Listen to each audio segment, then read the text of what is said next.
Don't you fall for it. Don't you fall for it. Keep your head up, never let them get you fed up. You just step up, get your rep up, get your cash up, get your check up. The whole system's a setup. It's time we really get up. We've been about this revolution from the time we met up. Take it back, I got my fists up, Malcolm X in '88. But revolution only works for those that will participate. You are great, they are fake. Yo, it's time to demonstrate higher level mental states. Conscious people congregate. Show the love, not the hate. This is basic, no debate. But these people are debating and they hating. They should wait. It was bickering amongst ourselves and got us in this state. Yeah, the truth is inconvenient, but the truth is never late. You can't see what they be doing, how they thinking, how they moving. You can't see what they pursuing, making claims none are proven. Don't fall for it. Don't fall for it. Don't fall for it. Don't fall for it. We can see who is the enemy. Sovereignty's the remedy. You don't need telepathy, it's white supremacy. Don't fall for it. Don't fall for it. Don't fall for it. Don't fall for it. Bringing the raw, doing it all. Government officials bringing the law. You never see what you never saw. 303, open the door. Knowledge reigns, that is the game. Ignorance, that is insane. Don't fall for it. The reps and the Dems are the same. This one's shooting us up. That one's locking us up. This one got us stuck. That one's out of luck. You can front if you need to, the cycle never ends. No justice, but in 4 years they hyping us again. Don't fall for it. Don't fall for it. Don't fall for it. Don't fall for it. If you thinking and you earning and you drinking and you burning and you really not concerning with the news and what they learning, don't fall for it. Don't fall for it. Don't fall for it. Don't fall for it. If you love it, never hate it. You agreeing, don't debate it. HBCU educated, your degree is highly rated. Don't fall for it. Don't fall for it. Don't you fall for it. Don't fall for it. Yo, me, I'm not a fake dude. I'ma keep it real. They see through it all that America needs a heel deal. America ain't really sick. This is what it really is. Gunshots and cages for black and brown little kids. Now they acting like they not the cause of how we live. Do not tell me what you gonna do. I can see what you did. Look at her, look at him, look at them, look at me. Do you see our interests represented in society? No, you don't, and you won't, cause democracy's a joke. Every 4 years, these same people asking us to vote. Nothing changed but the Range Rover switching lanes over. I remain the flamethrower, knowledge reigns, game over. Don't fall for it. Don't you fall for it. Rodney King, George Floyd, man, we all saw it. So don't protest with defiance, but don't move with self-reliance. While the soul is being silenced for the religion of science. Don't fall for it. Don't you fall for it. Don't fall for it. Don't you fall for it. If you thinking and you earning and you drinking and you burning and you really not concerning with the news and what they learning, don't fall for it. Don't you fall for it. Don't fall for it. Don't you fall for it. There's no justice in the courts. We are always taking shorts. They can shoot us like a sport, and it's our trust that they want. Don't fall for it. Don't you fall for it. Don't fall for it. Don't you fall for it. Take it up.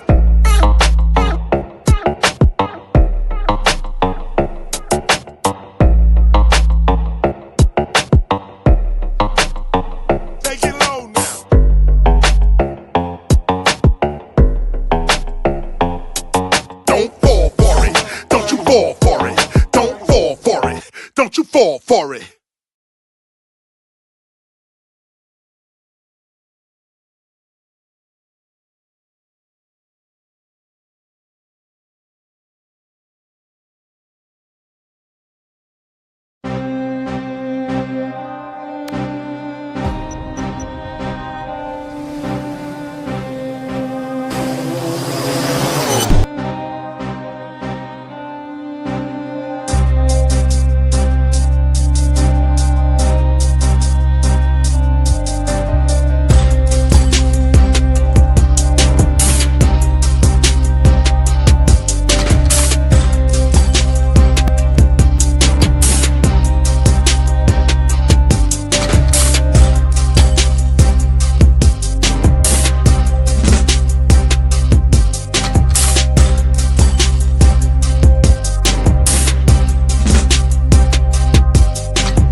Welcome everybody into the room.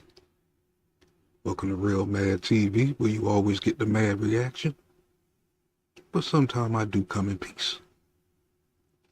Today looked like a more peaceful moment, but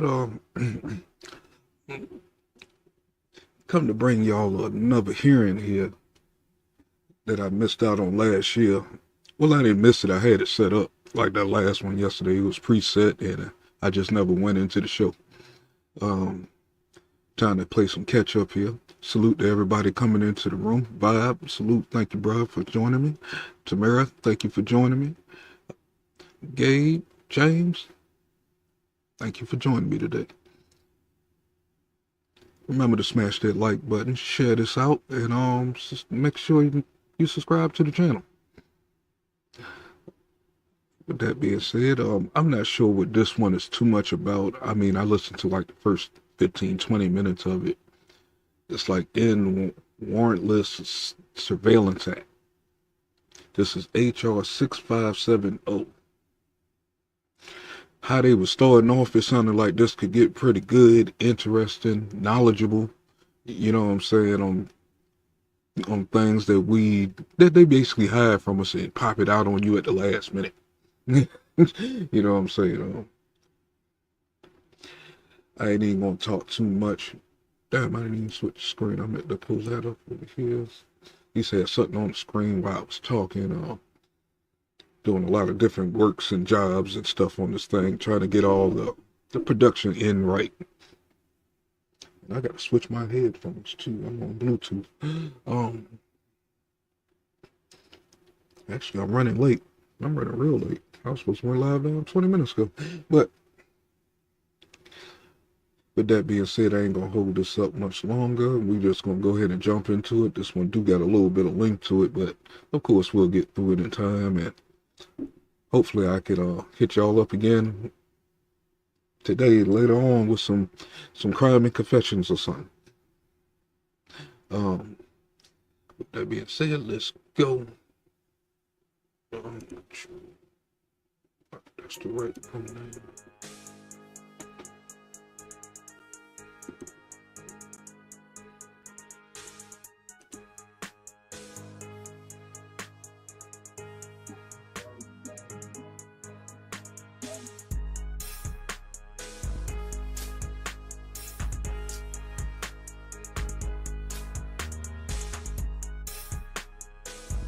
My bad, y'all. I thought I had it right on the timestamp. Members will get in here. Is ordered. We welcome back to the committee the gentleman from North Dakota, Mr. Armstrong, and we'll ask the gentleman if he'd lead us in the Pledge of Allegiance.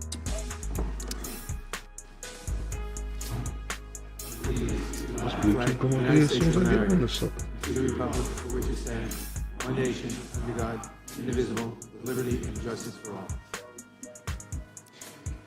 Pursuant to notice, we call up H.R. 6570, the Protect Liberty in Warrantless Surveillance Act, for purpose of markup, and move that the committee report it favorably to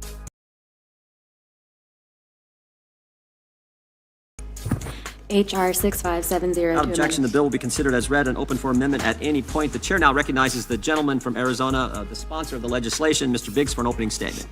Thank you, Mr. Chairman, and thank you for hearing this, and I thank the members of this committee that served on the task force that you appointed, Mr. McClintock from California, Ms. Lee from Florida, as we were able to work with our Intel counterparts who agree with much of what we have in our bill today. Congress enacted the Foreign Intelligence Surveillance Act in 1978 in response to revelations that the federal government had seriously abused warrantless surveillance, resulting in rampant privacy violations. Despite efforts to rein this in, the federal government has continued to use its powers to improperly and often illegally spy on American citizens. In February of 2020, Director Wray testified before the committee and told the American people that they should not lose any sleep over the vast majority of FISA applications. Former Director Comey labeled FISA a top-tier FBI program. Despite these claims, in 2019 and 2020, Department of Justice Inspector General Michael Horowitz exposed how the FBI had violated its authorities under FISA by improperly spying on Trump campaign associations. The reports revealed that the FBI failed to recognize the significant risks posed by systemic noncompliance with the Woods procedure.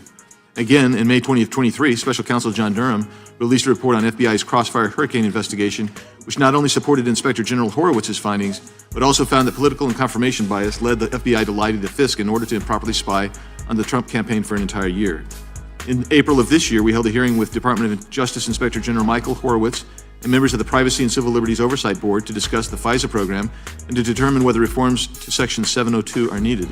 It became increasingly clear that significant reforms are necessary, and in July we held another hearing to further discuss these needed reforms. At the end of this year, the end of this month, Section 702 of FISA will expire. Reports in recent years have exposed the government's and specifically the FBI's abuse of this program. A law designed to provide tools to collect foreign intelligence and prevent terrorist attacks has been warped into a domestic spy tool used to target Americans. In 2021, the FBI queried the communications of more than 3.3 million U.S. persons, wrongfully. In 2022, the FBI was still conducting hundreds of U.S. persons queries per day. A recent FISA court opinion revealed the FBI conducted more than 278,000 improper searches of U.S. persons' communications in 2022. These backdoor warrantless searches included Americans who were in Washington, D.C. on January 6, 2021. These backdoor warrantless searches included Americans who participated in Black Lives Matter protests during the summer of 2020, and they included Americans who were in Washington, D.C. on January 6, 2021, even though they had nothing to do with the riots near and in the Capitol. They included searches for our colleagues on the Intelligence Committee, Congressman Darren LaHood, an unnamed U.S. Senator, and a state senator. They included warrantless searches of 19,000 donors to a congressional campaign, ostensibly to see if any of them were influenced by foreign entities. These actions violated the privacy and civil liberties of Americans and likely infringed on their Fourth Amendment rights. FISA Section 702 explicitly states that it may only be used to target non-U.S. persons located abroad for the purpose of obtaining foreign intelligence information. But it's clear that the government is using communications acquired through this program to conduct backdoor searches of Americans' communications, and most of this is done without even having obtained a warrant. Section 702 information acquired without a warrant can later be used by the FBI in criminal prosecutions unrelated to foreign intelligence or national security. The FBI has misused privileged spying powers to conduct rogue surveillance on innocent Americans. We cannot allow that to continue. I've called for serious reforms of FISA for many years. The FBI and federal intelligence agencies use scare tactics to convince Congress that these unchecked powers are the only method available to protect our nation from harm. Well, every American should be scared to know federal agents are spying on them, even if they have nothing to hide. We need to prohibit warrantless surveillance of Americans and hold accountable any federal official who violates the civil liberties of Americans. To prevent further abuses of Section 702 by the FBI and broader intelligence community, the Protect Liberty and End Warrantless Surveillance Act requires all intelligence agencies and the FBI to obtain a warrant from the Foreign Intelligence Surveillance Court before conducting any query of a U.S. person. It would also drastically reduce the number of FBI officials authorized to conduct such queries. The bill will also bring much-needed reforms to the fisc, increase transparency, and ensure that those who violate the civil liberties of Americans will be held accountable for their actions. The bill closes the data broker loophole to ensure the government cannot make an end run around the Fourth Amendment to purchase the data of Americans, which was unanimously supported by this committee earlier this year. However, this bill will not restrict the intelligence community from acting quickly in the face of impending danger due to its reasonable exceptions based on the exigent circumstance of each situation. Additionally, if surveilling an innocent U.S. person's data is so vital to national security, the intelligence community may get the consent of that U.S. person that they intend to surveil without needing to get a warrant. With these exceptions, this bill ensures that the government must have a good reason if it wants to target Americans' data. It is clear that reforms to FISA are desperately needed, and the Protect Liberty and End Warrantless Surveillance Act will implement significant reform. I yield back. The gentleman yields back. Before we recognize the ranking member, let me again thank the chairman of the crime subcommittee and the sponsor of the legislation, as well as Mr. McClintock and Ms. Lee, who worked on this, who focused on this issue for several months, and our entire side of the dais, as well as our staff. And I also want to thank ranking member Nadler, where we worked for a number of weeks and months on this legislation and have had great conversations with him and our staff and your staff, as well as Ms. Jayapal and others on the committee. This is nice to have the committee work this way from time to time, particularly on something of this level of importance, and so we appreciate that. And with that, I would yield to the ranking member for an opening statement. Thank you, Chairman. Thank you, Mr. Chairman, for holding this important markup today. The Protect Liberty and End Warrantless Surveillance Act, or the Protect Liberty Act, is the product of a year-long effort in which I was proud to join Chairman Jordan and Mr. Biggs in leading. Over the past year, the committee held 2 hearings on FISA that helped frame the important issues that called out for reform. We brought in government watchdogs from the Privacy and Civil Liberties Oversight Board and the DOJ Inspector General to describe the FBI's ongoing compliance issues with Section 702.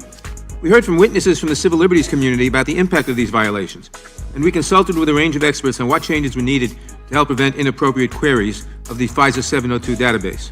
And we engaged with the Department of Justice, the FBI, and the other agencies that use this authority, an exchange that leaves, I suspect, virtually every member of this committee convinced that Section 702 is essential to national security and ought to be reauthorized in some form. This legislation is the product of that exhaustive process.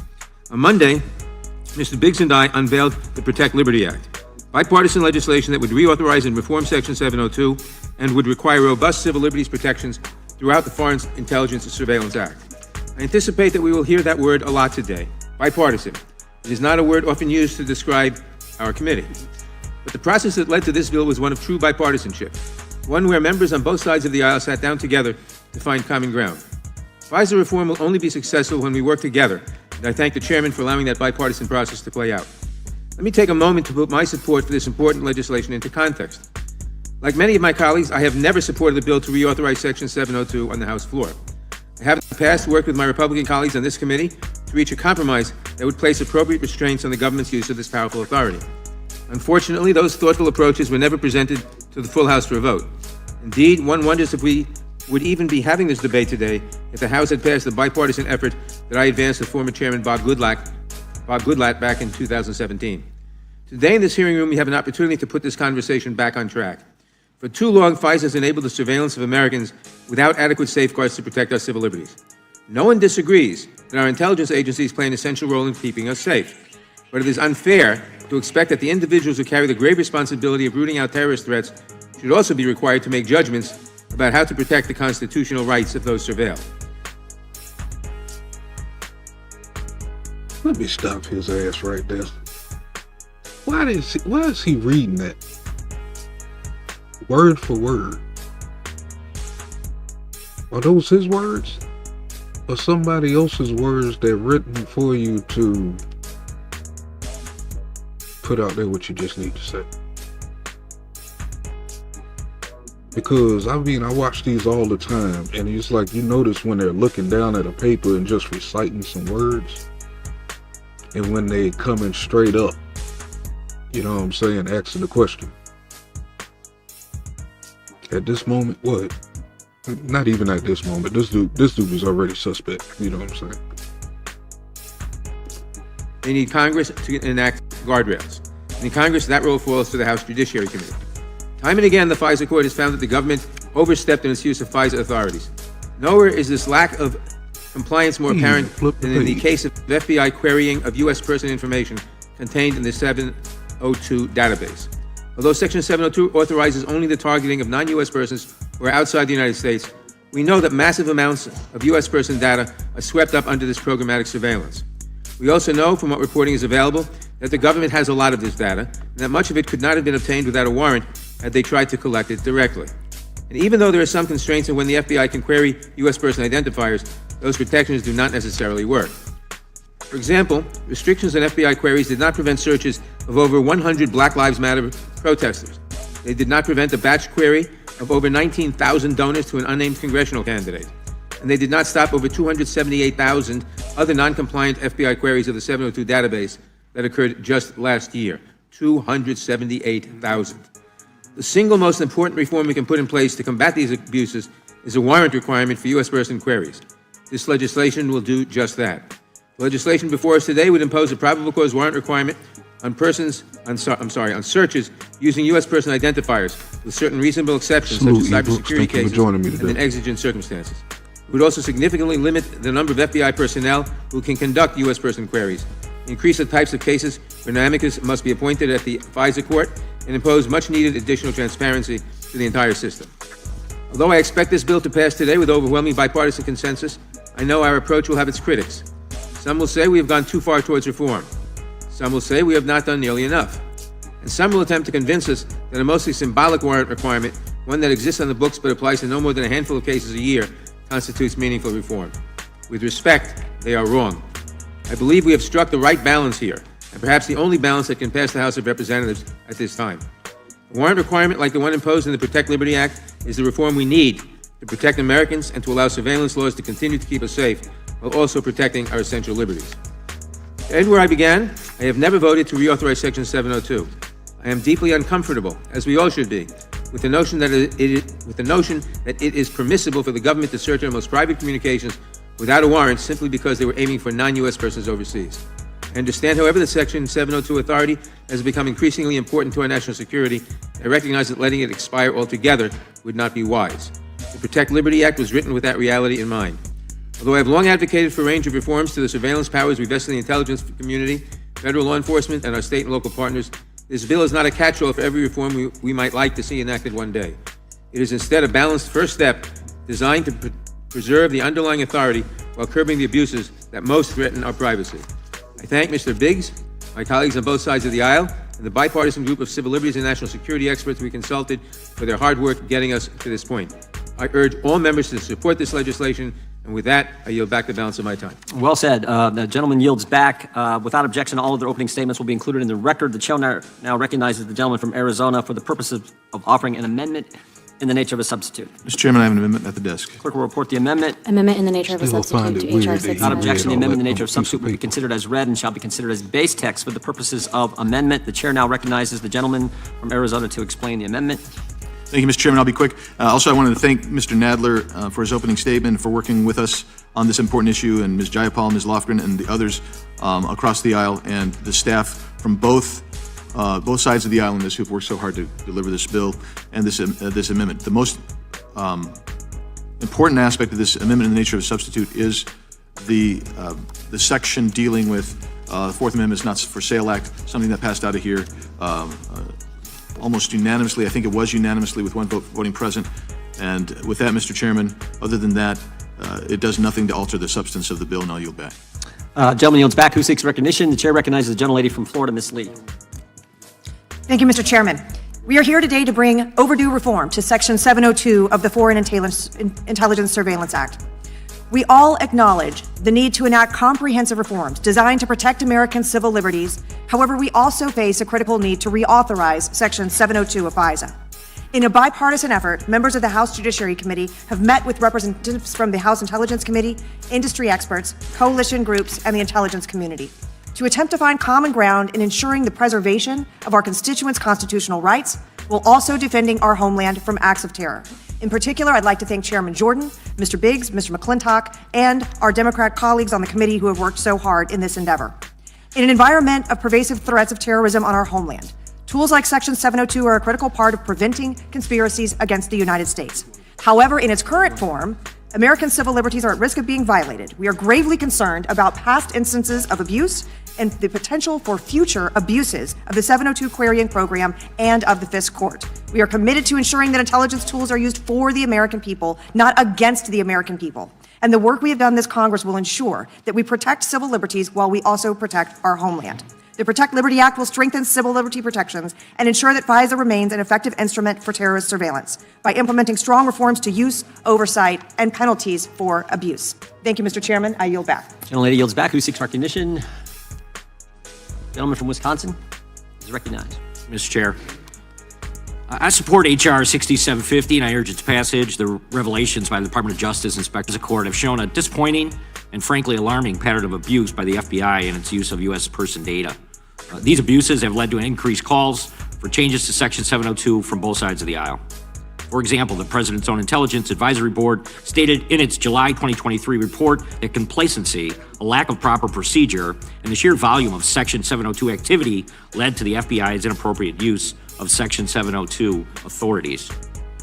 Similarly, the Bipartisan Privacy and Civil Liberties Oversight Board was unanimous in stating, although all U.S. person queries by the intelligence community present privacy and civil He's Sizzle, Mr. Crystal.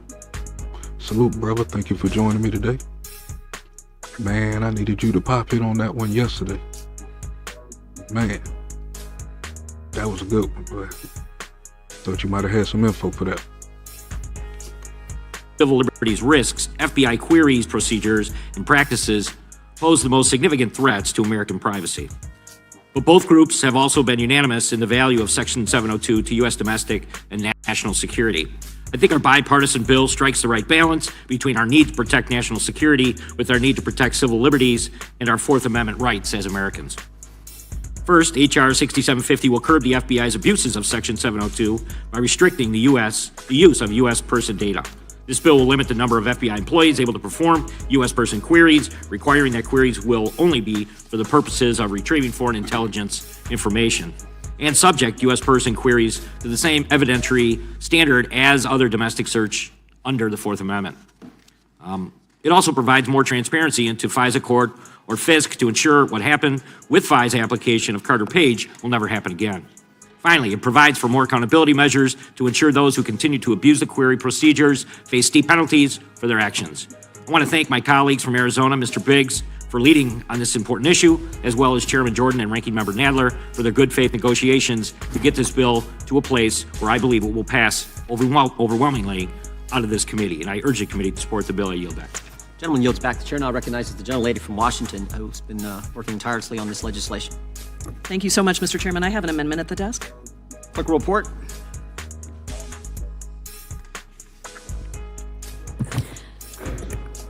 Amendment to the amendment in the nature of a substitute to H.R. 6570 offered by Ms. Jayapal of Washington. Without objection, the amendment will be considered as read. The gentlelady is recognized on her amendment. Thank you, Mr. Chairman. I want to start by thanking you, thanking Ranking Member Nadler and Representative Biggs for offering this very strong legislation to overhaul FISA and to protect Americans' Fourth Amendment right to privacy. I'm very proud to be an original co-sponsor of this bill, the Protect Liberty and End Warrantless Surveillance Act. This bill is a huge step forward to protecting Americans' privacy and civil liberties by simply requiring the government to get a warrant before searching for Americans' communications, fixing the loophole that currently allows the government to purchase Americans' sensitive data without a warrant, and more. I also want to just take a moment to thank my colleague on the other side of the aisle, who I've also worked very closely with on these issues, Representative Warren Davidson, who is not on the committee, but whose leadership has been critical, and Representative O'Loughlin, who's unable to be here, but whose long-term leadership has been essential. I want to offer a friendly amendment to strengthen the bill by addressing reverse targeting, a practice where intelligence agencies select foreign targets with the purpose of securing communications of persons in the United States. We know that despite Congress's direction to intelligence agencies to minimize the retention and use of Americans' information incidentally collected under Section 702, the agencies have actually done just the opposite. Last year alone, they conducted 200,000 warrantless backdoor searches for Americans' private communications. They've also regularly abused the weak protections that are in place, including baseless backdoor searches for people exercising their First Amendment right to protest, journalists, and... Okay, this is getting interesting, because they saying a lot of stuff that contradict their actions that we seen them do. What I mean by that is, I think this is a squad member. We seen these people, well, not just the squad, the people they represent, which is mostly the Democrats and whatever those other people are, the progressives or whatever. But we seen them use this tactic to get people's information to go after them though. I'm not saying Republicans didn't do that too, but if they did, that news ain't out there that I have seen. You know what I'm saying? I always see these people doing that stuff. You report on them and stuff like that. They getting people's houses got daggone swatted and shit, all kind of shit. But let's see where they go. even members of Congress. This bill takes an important step in requiring a warrant to search Americans' communications records, which would substantially reduce the risk of surveillance abuses. But warrants alone cannot eliminate the risk entirely, particularly for willful abuses. Similarly, a warrant requirement cannot prevent Section 702 databases from being hacked or otherwise accessed improperly. Accordingly, it's important not just to protect Americans' privacy at the point that agents are performing searches, but also at the time of collection. My amendment would accomplish that by strengthening existing prohibitions on the reverse targeting of Americans. That is, collection supposedly targeting a foreign person located abroad, but actually intending to collect the information of an American in contact with a foreign person. Currently, Section 702 prohibits the government from targeting foreign person if the purpose of the surveillance is to spy on an American. In practice, that means that even if the purpose of the surveillance is almost entirely to gather intelligence about an American, the government can still evade the Fourth Amendment's warrant requirement as long as it has even a minor interest in the foreign person as well. Some may argue that the intent of the law is clear, but the standard is far too weak to protect Americans' constitutional rights. There should be no shortcuts to warrantlessly surveil Americans. Under my amendment, the government could not target a foreign person if a significant purpose of the surveillance is to spy on an American in contact with that foreign person. When the government wants to surveil Americans, it should be required to get a warrant or a FISA Title I order. It should not be able to evade this requirement because it also has some interest in a foreign person in contact with an American.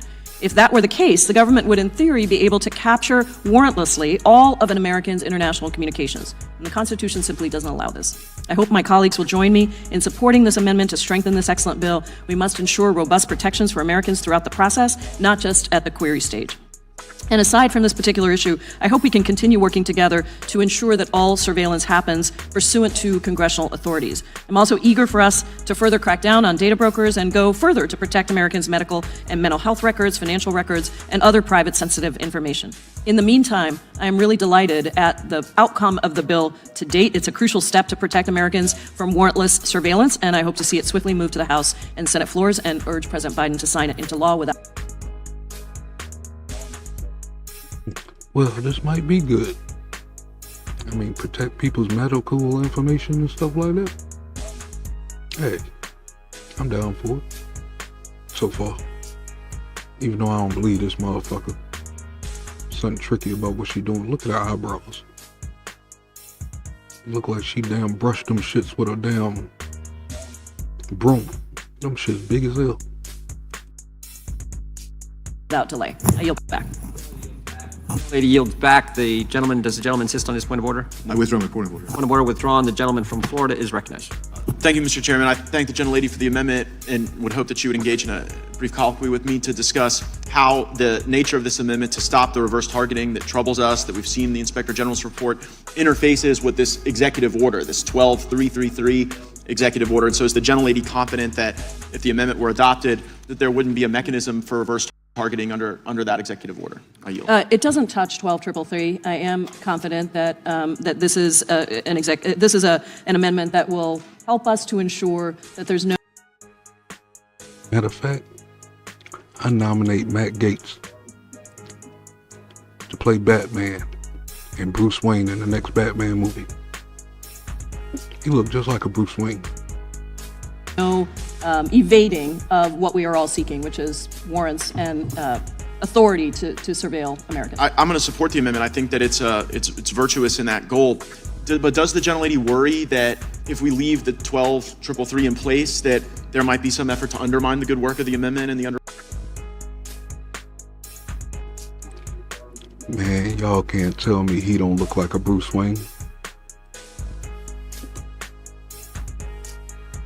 underlying bill? As the gentleman knows, I have been worried about that. I continue to be worried about that. I think we're going to have to do everything we can to make sure that we're paying very close attention to this and continuing to try to move forward and have authority over that particular issue.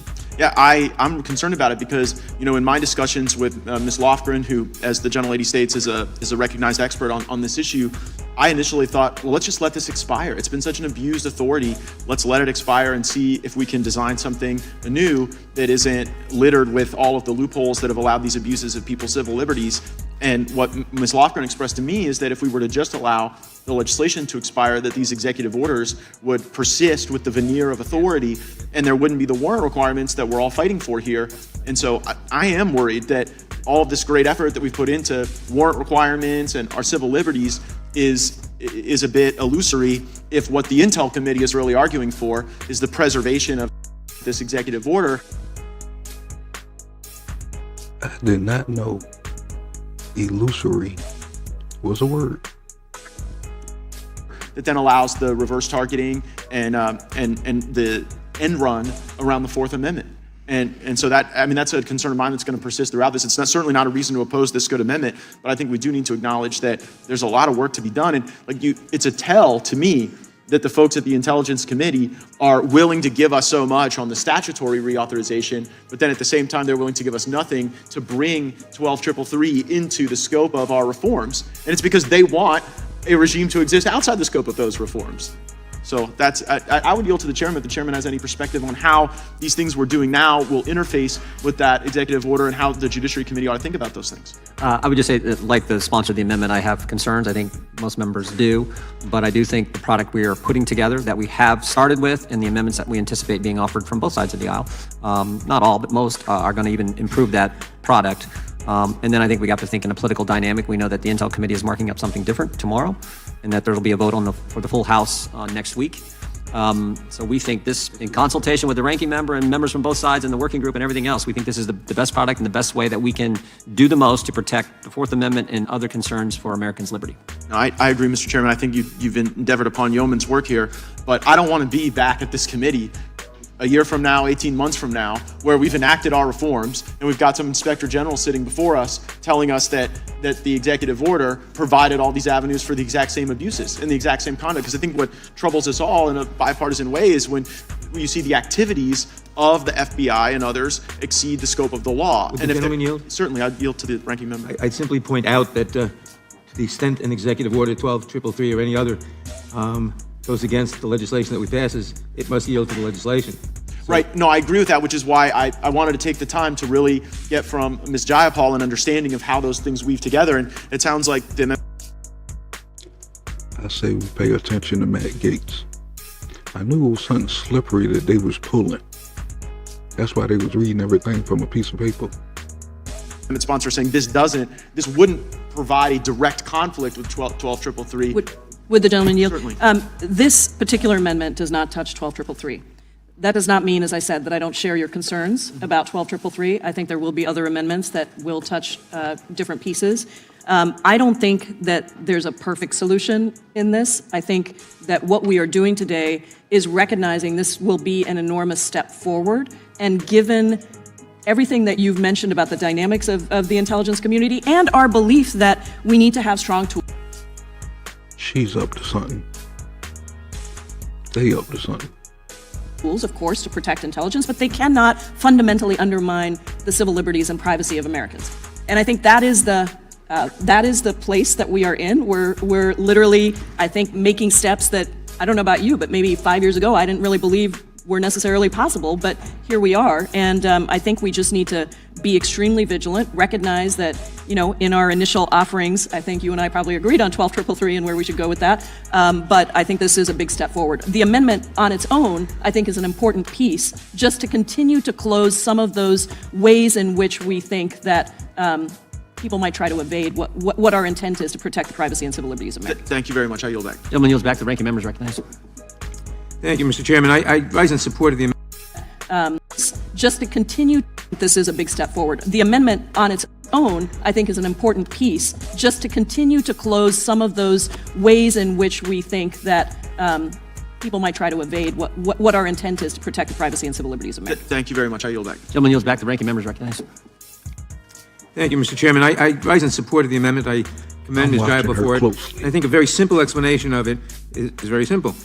By prohibiting targeting when a significant purpose of the collection is to target a U.S. person, not just when the purpose is to target a U.S. person, the amendment would prevent intelligence agencies from skirting constitutional protections when they seek to gather intelligence about Americans. They could no longer say, well, the entire purpose was not the U.S. Citizen. This would say if it's a significant purpose, it's not permissible. I support the amendment to limit the ability of the intelligence community to improperly collect information about U.S. persons. And I commend Ms. Jayapal for her dedication and hard work on this issue. I think the amendment strengthens the bill and improves it. Then I urge its adoption. I yield back. Gentleman yields back. I agree with the ranking member. Anyone else seek the sponsor of the bill? Mr. Biggs is recognized on the amendment. Thank you, Mr. Chairman. I support the Jayapal amendment. I think even a district court dealing with the U.S. versus Hasbajrami case talked about, in dicta, this parallelism that the FBI and other agencies were using to effectively conduct backdoor searches. And this significantly closes that loophole. So I think it's a really good move. And I'm also grateful to both my colleagues, Mr. Gaetz and Ms. Jayapal, for bringing up EO 12333. I mean, that's something that I think we share a common view of, but we'll get more discussion about that as we go along. With that, Mr. Chairman, I'll yield back. Gentleman yields back. The The gentleman from Kentucky is recognized on the amendment. I just want to briefly speak in favor of the amendment. I think it's very important. This is a huge gaping loophole in the law that's being closed by this amendment. I think it's very important. We've got to be careful that when we do, revise 702 and then when we put the protections in, that we don't leave gaping loopholes. And so I appreciate Ms. Jayapal's work on this and Ms. Lofgren's work on it. And I support it because without this amendment, I think a lot of the other reforms in this bill. So what is HR 702? I'm writing that down. Could be for naught. And with that, I yield back. Gentleman yields back. Gentleman recognized. Gentleman from Texas recognized.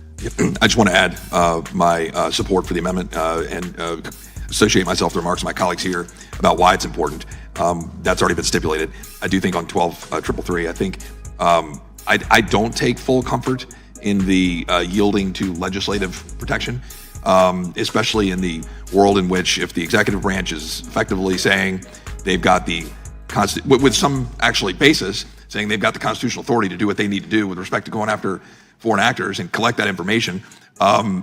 We've got to be mindful about how we're fully structuring this to protect against abuses there, because I fully believe if we let this expire, or if 702 never existed, the executive branch is going to continue to go collect that information anyway, and they'll backdoor whatever the hell they want. So whatever we can do here, I think it's hard to go far enough to be able to say that we're going to do what we need to do to protect individual liberty and any of the backdoors. So with respect to this, I support the amendment. I want us to continue to have this dialogue. Would the gentleman yield? Well, it's the chair. Well, yes, it's my time. Yeah, I yield. I just want to say I find it immensely encouraging that you and I found something we agree on. Well, we'll try not to make it happen too often. I yield back. Gentleman yields back. The question occurs on the amendment from the gentlelady from Washington. All those in favor say aye. Aye. Those opposed, no. Opinion of the chair, the ayes have it. The amendment is adopted. Who seeks recognition? Gentleman from Virginia, Mr. Klein. Thank you, Mr. Chairman. I have an amendment at the desk. The clerk will report the amendment. Amendment to the amendment in the nature of a substitute to HR 6570 offered by Mr. Without Collins. objection, the amendment will be considered as read. A point of order is reserved by the sponsor of the legislation. The gentleman from Virginia is recognized to speak on his amendment. Thank you, Mr. Chairman. Mr. Chairman, I offer this amendment to ensure that when a judge decides whether to permit surveillance under FISA, it is critical that judge have detailed and accurate information about the case. Sadly, we've learned over the years that government lawyers frequently fail to include important and relevant information in FISA applications, often leaving out facts that could lead a judge to ask more challenging questions or to decline to authorize surveillance. This amendment requires a set of procedures to be in place to ensure that applications for a court order under FISA are accurate and complete, and that they include information that could call into question the accuracy or reliability of assessments or reporting in an application, including details about an applicant's prior or existing relationship with the target. This amendment also requires annual auditing and compliance mechanisms to ensure accurate procedures are effective. Importantly, any federal officer applying for a court order under FISA must describe the accuracy of procedures used and certify that he or she has collected and reviewed supporting documentation for each assertion in the application. Judges, in turn, will only be allowed to enter an order under FISA if they find that the accuracy procedures described in the application are adequate. This amendment would, in essence, bolster the affidavit that Section 6 of the bill requires and is additional protection for the American people. I urge my colleagues to support the amendment, and I yield back. Gentleman yields back. The gentleman from Arizona withdraws his point of order, and the gentlelady from North Carolina is recognized to speak on the amendment. Thank you very much, Mr. Chairman, and thank you very much to Congressman Klein for introducing this amendment. I, too, have been working on the same thing. I think it's so important that before anything moves forward, that we have accurate information. I do want to add, this amendment would also require that exculpatory information be provided to the judge and to the other side, and currently that is not happening, and so that's just another reason why this amendment is so important, and I commend the amendment to the committee. Gentlelady yields back. I too support the amendment and encourage the adoption. Chair recognizes the ranking member. I support the adoption. I think it's an excellent amendment. I yield back. Question occurs on the amendment offered by the gentleman from Virginia. All those in favor say aye. Aye. Those opposed, no. In the opinion of the chair, the ayes have it. The amendment is adopted and will become part of the bill. The chair now recognizes gentleman from California. Gentleman from California. This is kind of weird, though. Thank you, Mr. Chairman. I have an amendment to desk. Clerk will report the amendment. Man really did nothing to help us. So why do this now? Amendment to the amendment in the nature of a substitute to HR 6570 offered by Objection to the bill will be considered as read. The chair now recognizes the gentleman from California to speak on the amendment. Point of order reserved by the gentleman from Florida. Thank you. Gentleman from California is recognized. Thank you. Mr. Chairman, first, I welcome the opportunity to have this conversation about the balance of civil liberties and national security. Oh, gosh. And not this guy. I would first say that the Biden administration, more than any administration, has addressed many of these issues with executive actions that they've taken to reduce the number of U.S. person inquiries that have been made to make sure that they're more targeted and more precise and aimed at legitimate national security problems. Since they've done that, the FBI has reduced its overall querying by 94% of U.S. persons. And I support codifying and putting into law anything that does that. However, I also, and by the way, my amendment codifies executive order principles around privacy that the administration has espoused. I want to speak, though, to a larger concern that I have with the bill. And I first want to speak personally, because there's nobody on this committee who has been a bigger victim of the weaponization of the intelligence community than me. I have had my cell phone data.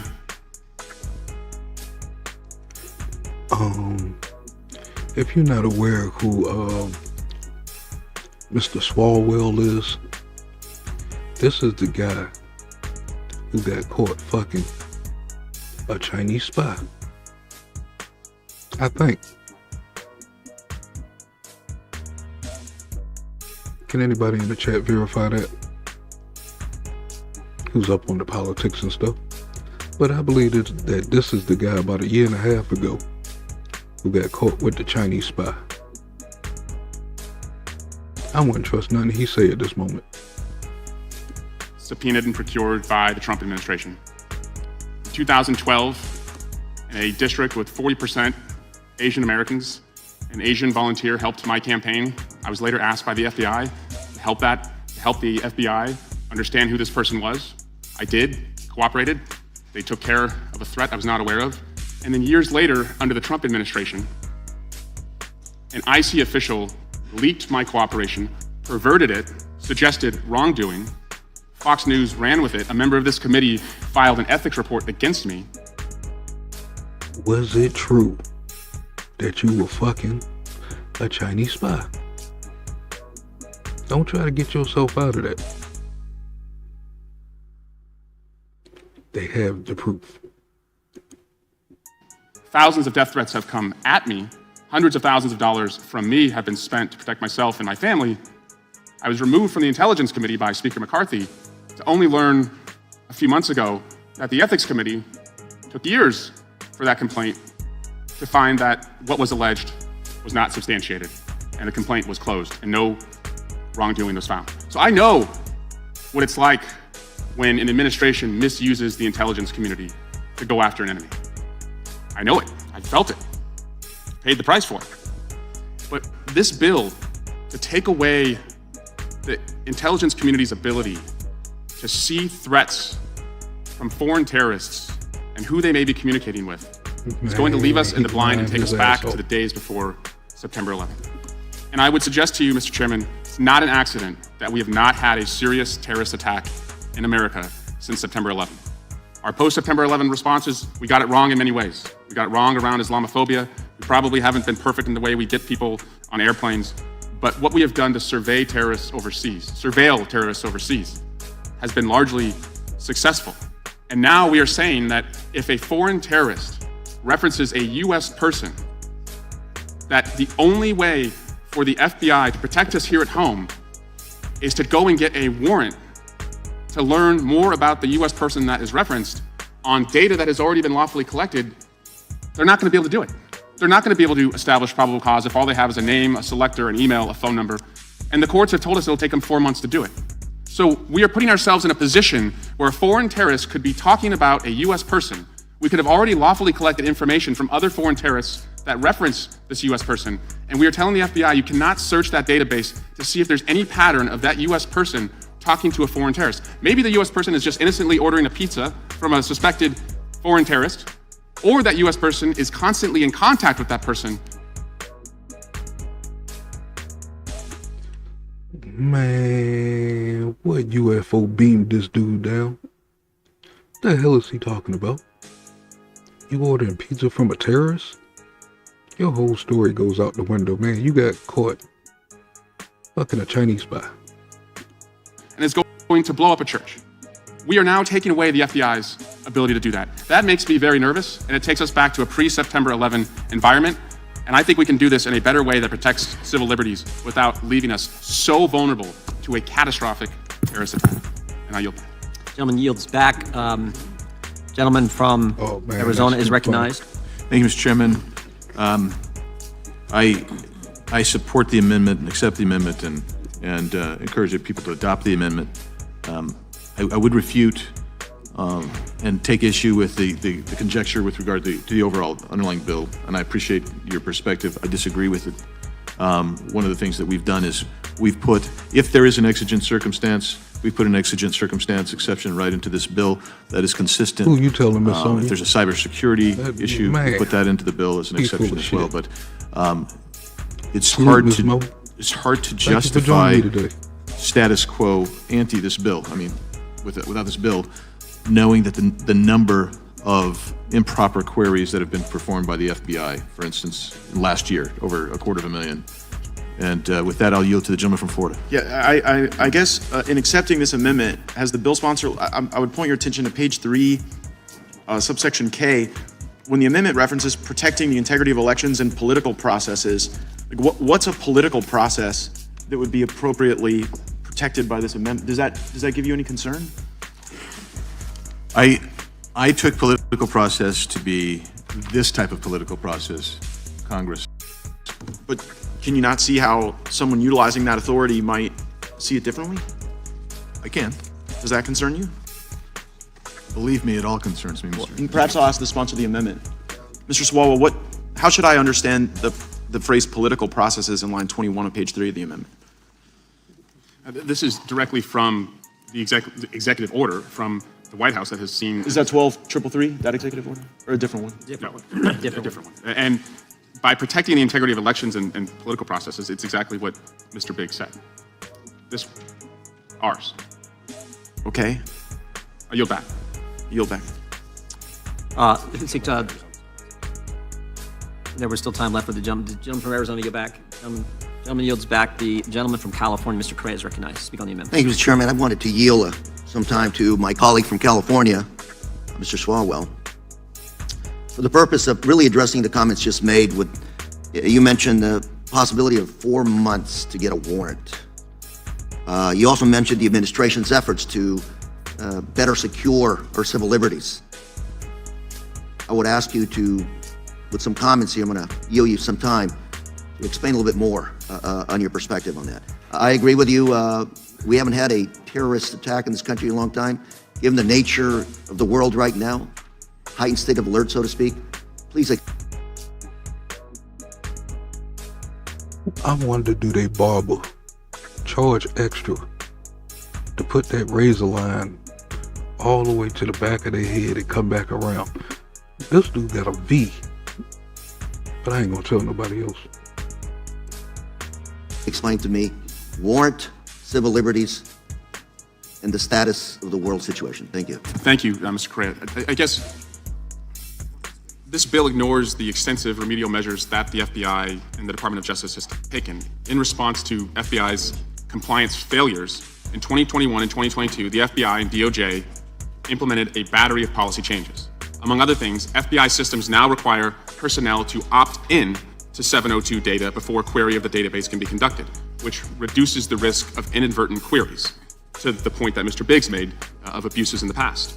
FBI personnel must also obtain attorney approval to conduct sensitive queries. So the most sensitive to, I think, the point Mr. Gates was making would be of elected officials or people in journalism or of a celebrity status who speak on politics. It now requires leveling up the approvals that have to be given before that can happen. And the most sensitive, like elected officials, require the personal prior approval of the deputy FBI director. FBI personnel must also take required training or risk losing access to 702. Since those... All right, breaking news is what I do, and we have breaking news live. I'm gonna see if I could try to switch over to it. But it seems like New York City just had an earthquake. It's a 1.7, but who knows where it might go. You know, anybody in New York City, you might want to check on them. I'm just saying. Just came across my feed 22 seconds ago.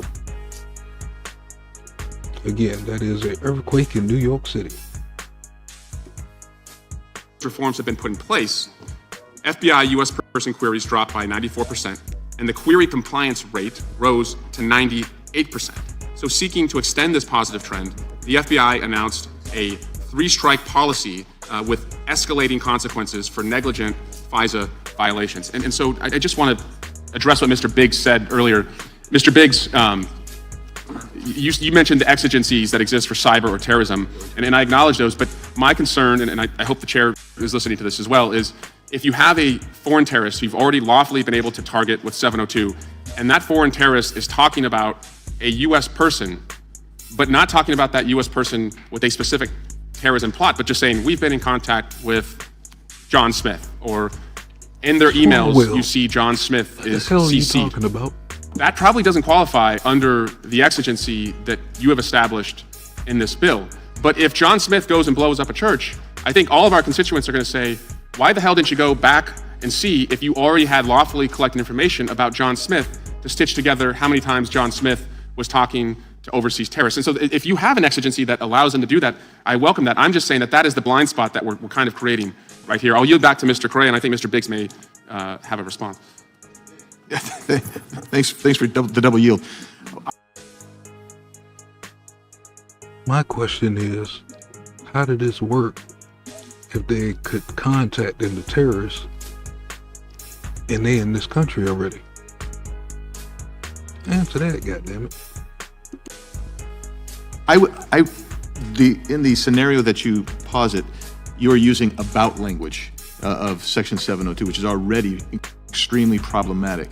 And that is one thing that all of us have been concerned about, is because in the court cases that you can review on this, you'll see that the FBI has actually abused the about language. The Inspector General specifically pointed out that some of these queries that were done illegitimately were using the about section of the statute. And so that's why I'm not necessarily accepting your hypothesis, because that section has been widely abused by the FBI and the other alphabet soup. Don't y'all forget to hit the like button, share the live, subscribe to the channel. Make sure you hit that notification bell for more content that matters. And if you choose to donate, to help the channel out, help the channel grow, you know what I'm saying, get better equipment to bring you the content that matters, hit me at $ Real Mad TV.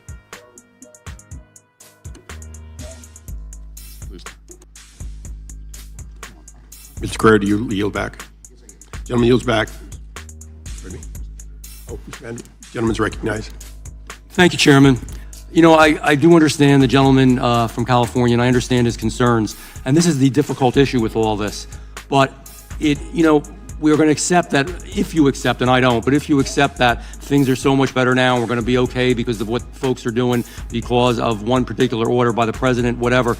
No, we have to be really careful here. We have to understand that this is about Fourth Amendment rights. It's about First Amendment rights. That's why this bill is necessary. None of us want to see terrorists have free reign. None of us don't want to investigate terrorists and, quite frankly, the evil people that exist around the world and in our country who want to do great harm to our republic and our democracy. But the bottom line here is, almost the only thing worse than the terrorists themselves are when our regulatory agencies terrorize free, independent people to actually be able to speak and do what they want.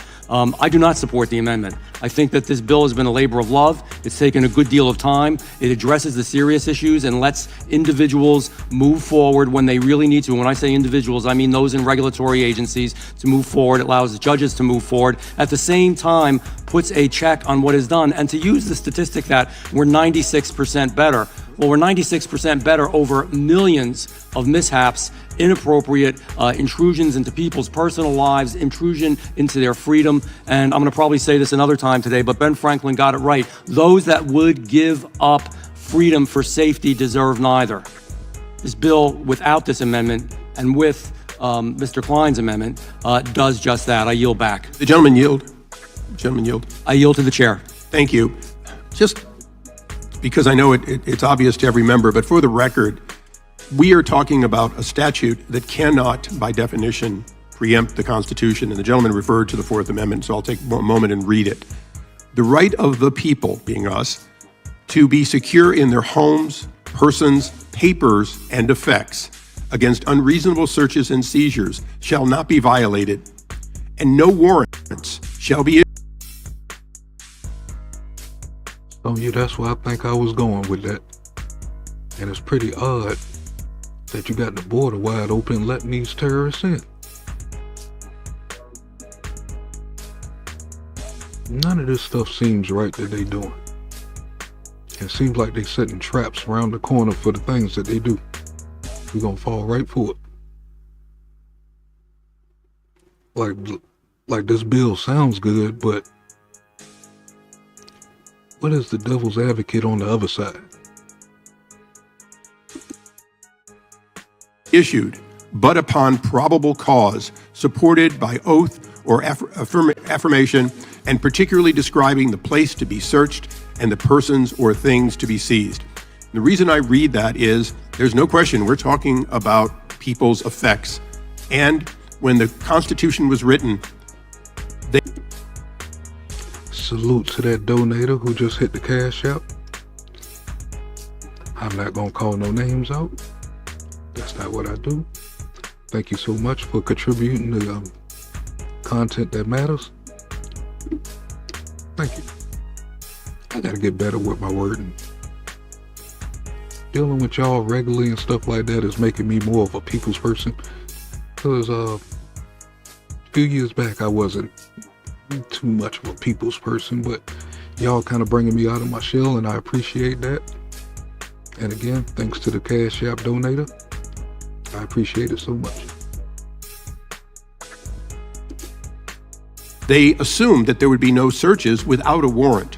And so the very discussion that we don't need a warrant, but that we will in fact search a person's based on our determination of reasonable being the administration, and without warrant, was inherently from day one in violation of the Constitution. And so as much as I normally try to agree with my gentleman from California, I think we have to go back to the Constitution, which assumes a warrant except in exigent circumstances, which is not called out in the Constitution, but has been affirmed by the court. And that is what I believe that all of us, whether we support this particular amendment or not, but to support the underlying bill, are here to discuss today. The fact that the administration says that for a time, by policy, they will make changes can give no one an assurance that their Constitution is being protected by statute if that statute is not consistent with the Fourth Amendment, which I think we can all agree in this case is unambiguous. And I thank the gentleman. So you on point. I'm digging your angle. Because that's exactly what I was talking about when our homegirl was talking. And then Swalwell got up there doing the same thing when we know all of his shit was out there. This is going to be pretty interesting, and we still got a ways to go. I think we're just coming up to the halfway mark. I want to see how deep this gets, and I don't think it's too many commercials or recesses. If it is, it's towards the end. But yeah, I think they're trying to cover up for things that they already got caught with. And so much for yielding. Salute, Nate. Thank you for joining me today. And would the gentleman from New Jersey yield for the last 30 seconds? I will yield to the gentleman from California. Thank you. I hope you still support this amendment, because this amendment is separate from my concern about the warrant requirement. This amendment simply... Hey, Nate, you up there in NY, man? Hey, y'all having earthquakes now?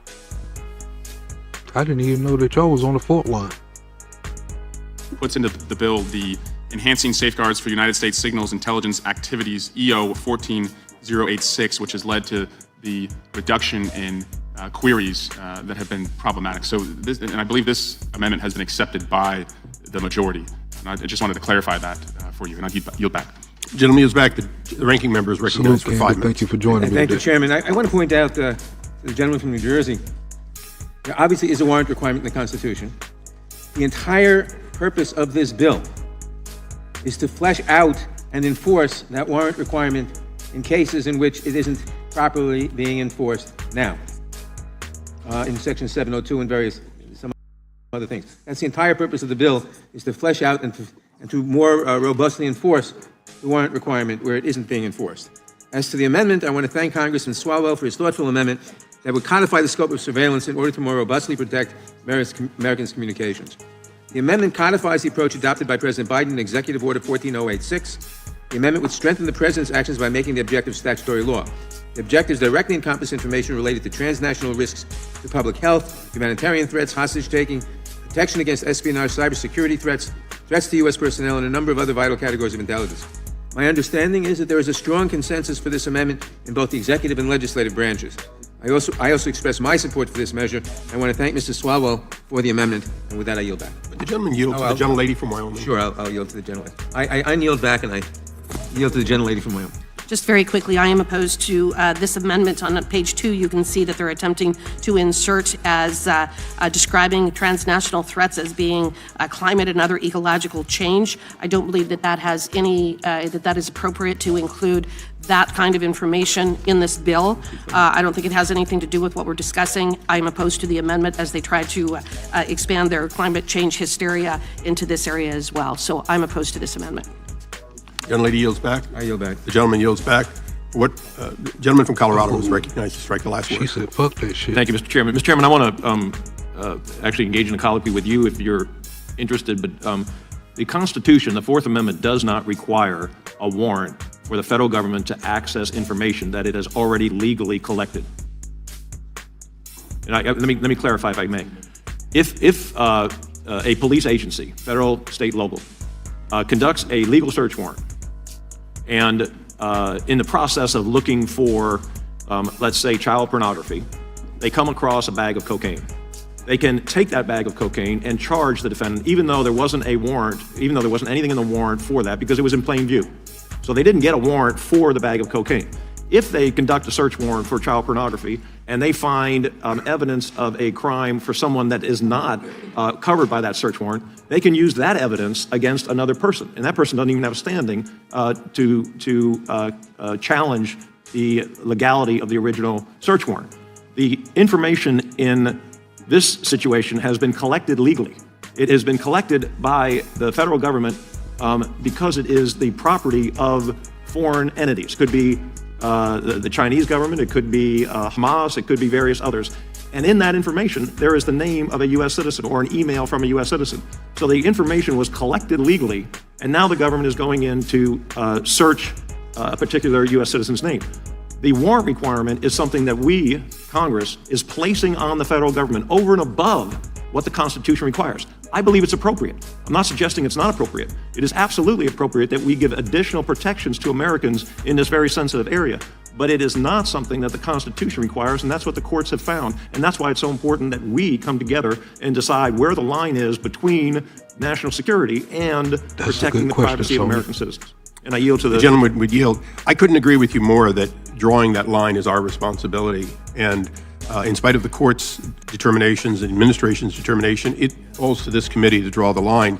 I might try to put as a question, if our founding fathers saw a ship coming into port and it took the bag of mail coming from Britain or some other country, and it opened it up and it looked at every addressee, it may or may not violate their constitutional right to privacy because it's not yet their things.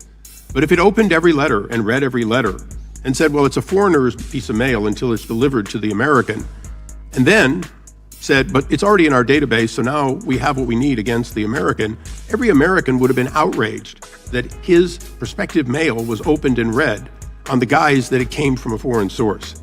And that's what we are here to decide is what from a foreign source collection without a separate warrant can be looked at and used. So I agree with the gentleman that that which is in open databases, that which is collected from open source is certainly available to the domestic agencies without a warrant.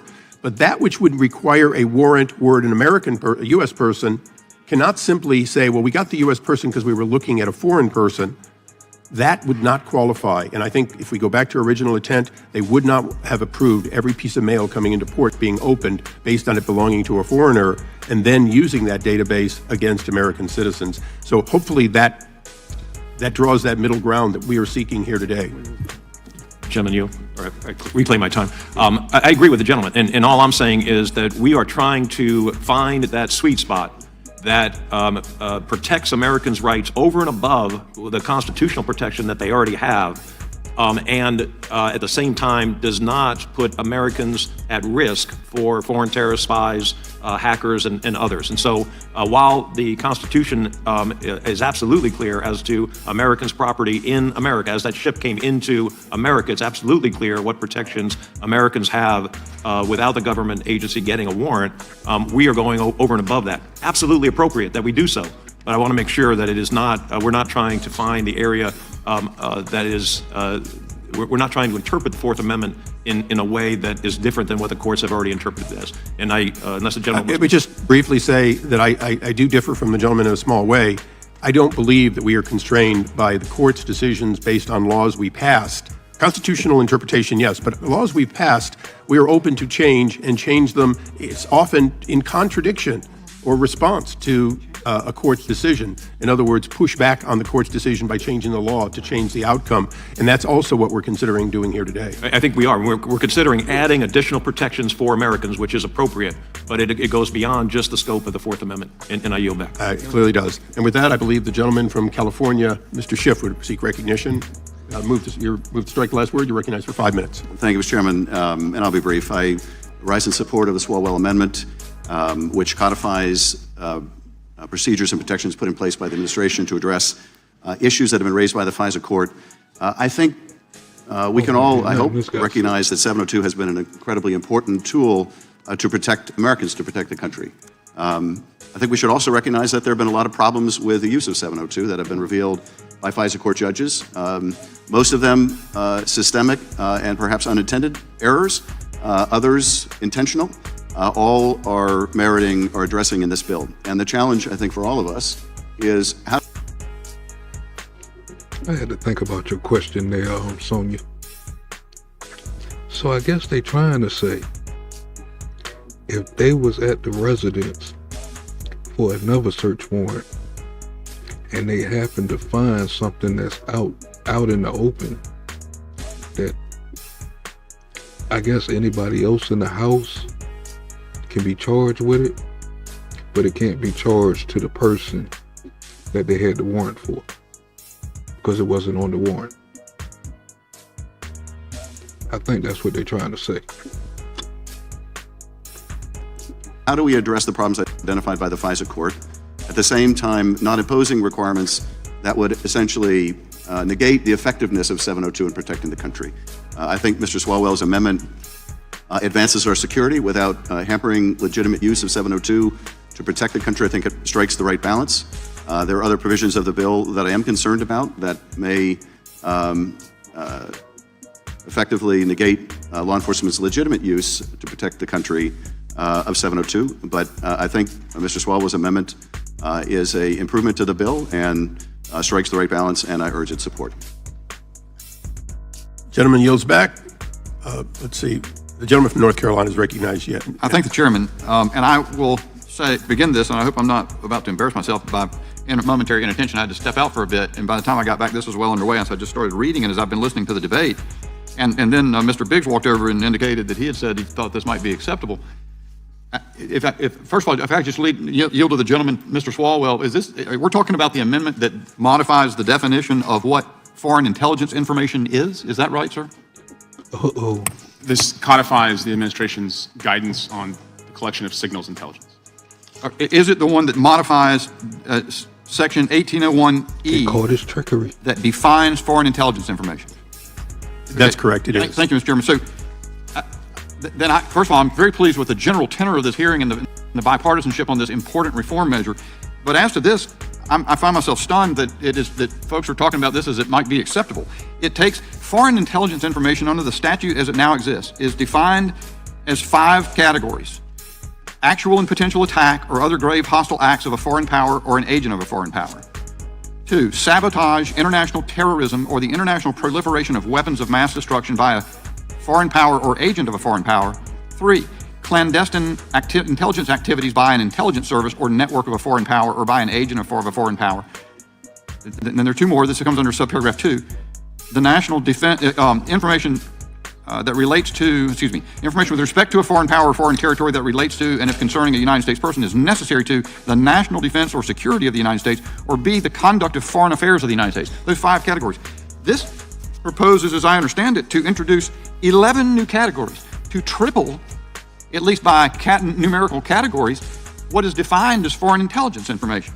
It also, whereas most of those things, all of those things, seem to involve, if you talk about conduct of foreign affairs or national defense or the security of the United States, information with respect to a foreign power, agent of a foreign power. Then there are 2 more. This comes under subparagraph reform measure. But as to this, I find myself stunned that folks are talking about this as it might be acceptable. It takes foreign intelligence information under the statute as it now exists, is defined as 5 categories: actual and potential attack or other grave hostile acts of a foreign power or an agent of a foreign power. 2, sabotage, international terrorism, or the international proliferation of weapons of mass destruction by a foreign power or agent of a foreign power. 3, clandestine intelligence activities by an intelligence service or network of a foreign power or by an agent of a foreign power. Then there are 2 more. This comes under subparagraph 2. The national defense information that relates to, information with respect to a foreign power or foreign territory that relates to and if concerning a United States person is necessary to the national defense or security of the United States, or B, the conduct of foreign affairs of the United States. Those 5 categories. This proposes, as I understand it, to introduce 11 new categories, to triple, at least by numerical categories, what is defined as foreign intelligence information. It also, whereas most of those things, all of those things, seem to involve, if you talk about conduct of foreign affairs or national defense or the security of the United States, those are pretty broad categories, but everything else above that involved acts of a foreign power, and most of them are really severe military kind of potential violent attacks. This expansion by adding twice as many categories as exist to the bill on the fly has all sorts of stuff in here that is pure political in its nature, some of which you could be seen that way. For example, protecting the integrity of elections and political processes. Didn't I say, man, this sounds like some trickery? They trying to set us up. Now, one time in these last 3 to 4 years that they did anything to help the people, all they're trying to do is trap them in the corner. Or trap us in the corner. Government property. If somebody committed some vandalism for involving some government property in Dubai, it's suddenly in the definition of foreign intelligence information. There's almost nothing you couldn't pack into these new expanded definitions. The whole problem that we face where FISA seems to be a consensus in this committee that FISA requires serious reform is it's been too broad, too carelessly administered, and the government is doing things to then say we're going to expand the definition of the very notion of foreign intelligence information massively. That is, I can say that I just wanted to take us through it sort of forensically, and I hope maybe I should still save, since there's a little bit more time available, a couple other things. Protecting against illicit finance. Gosh, illicit finance could involve some things that get in the category of foreign intelligence information, but it's grossly overbroad. Does that mean every criminal conspiracy involving money laundering in the world is opened up into foreign intelligence information? We've just imported that into the definition of foreign intelligence information. If you get into the parts of the ones on climate change, transnational threats that impact global security, including climate and other ecological change, we're making everything involving that foreign intelligence information. That's the proposal, and somebody suggested that could be acceptable. All due respect to my friend and colleague from Arizona. What in the hell do climate has to do with this? This one doesn't make sense to me, and I may have, if I've missed something about what's happened here, then I regret taking the committee's time. But it seems to me to be a massive change in the expansion of the whole categorical application of what foreign intelligence information is in an environment where we've recognized it's being abused as it is. I yield. Mr. Chairman. Yeah, who seeks recognition? Mr. Chairman. Yes, the gentleman from Texas. So I want to associate You've myself. moved to strike the last word? Yeah. The gentleman's recognized for 5 minutes. And he just called him out. I want to associate myself with the concerns raised by the gentleman from North Carolina. We are here in an unusual display of bipartisanship designed, I believe, to protect the civil liberties of the United States, of the United States citizens. And importantly, that means constraining and limiting the breadth and depth of how FISA can be used and then turned around and targeted to the American people. My friend from North Carolina raises significant issues that are raising this.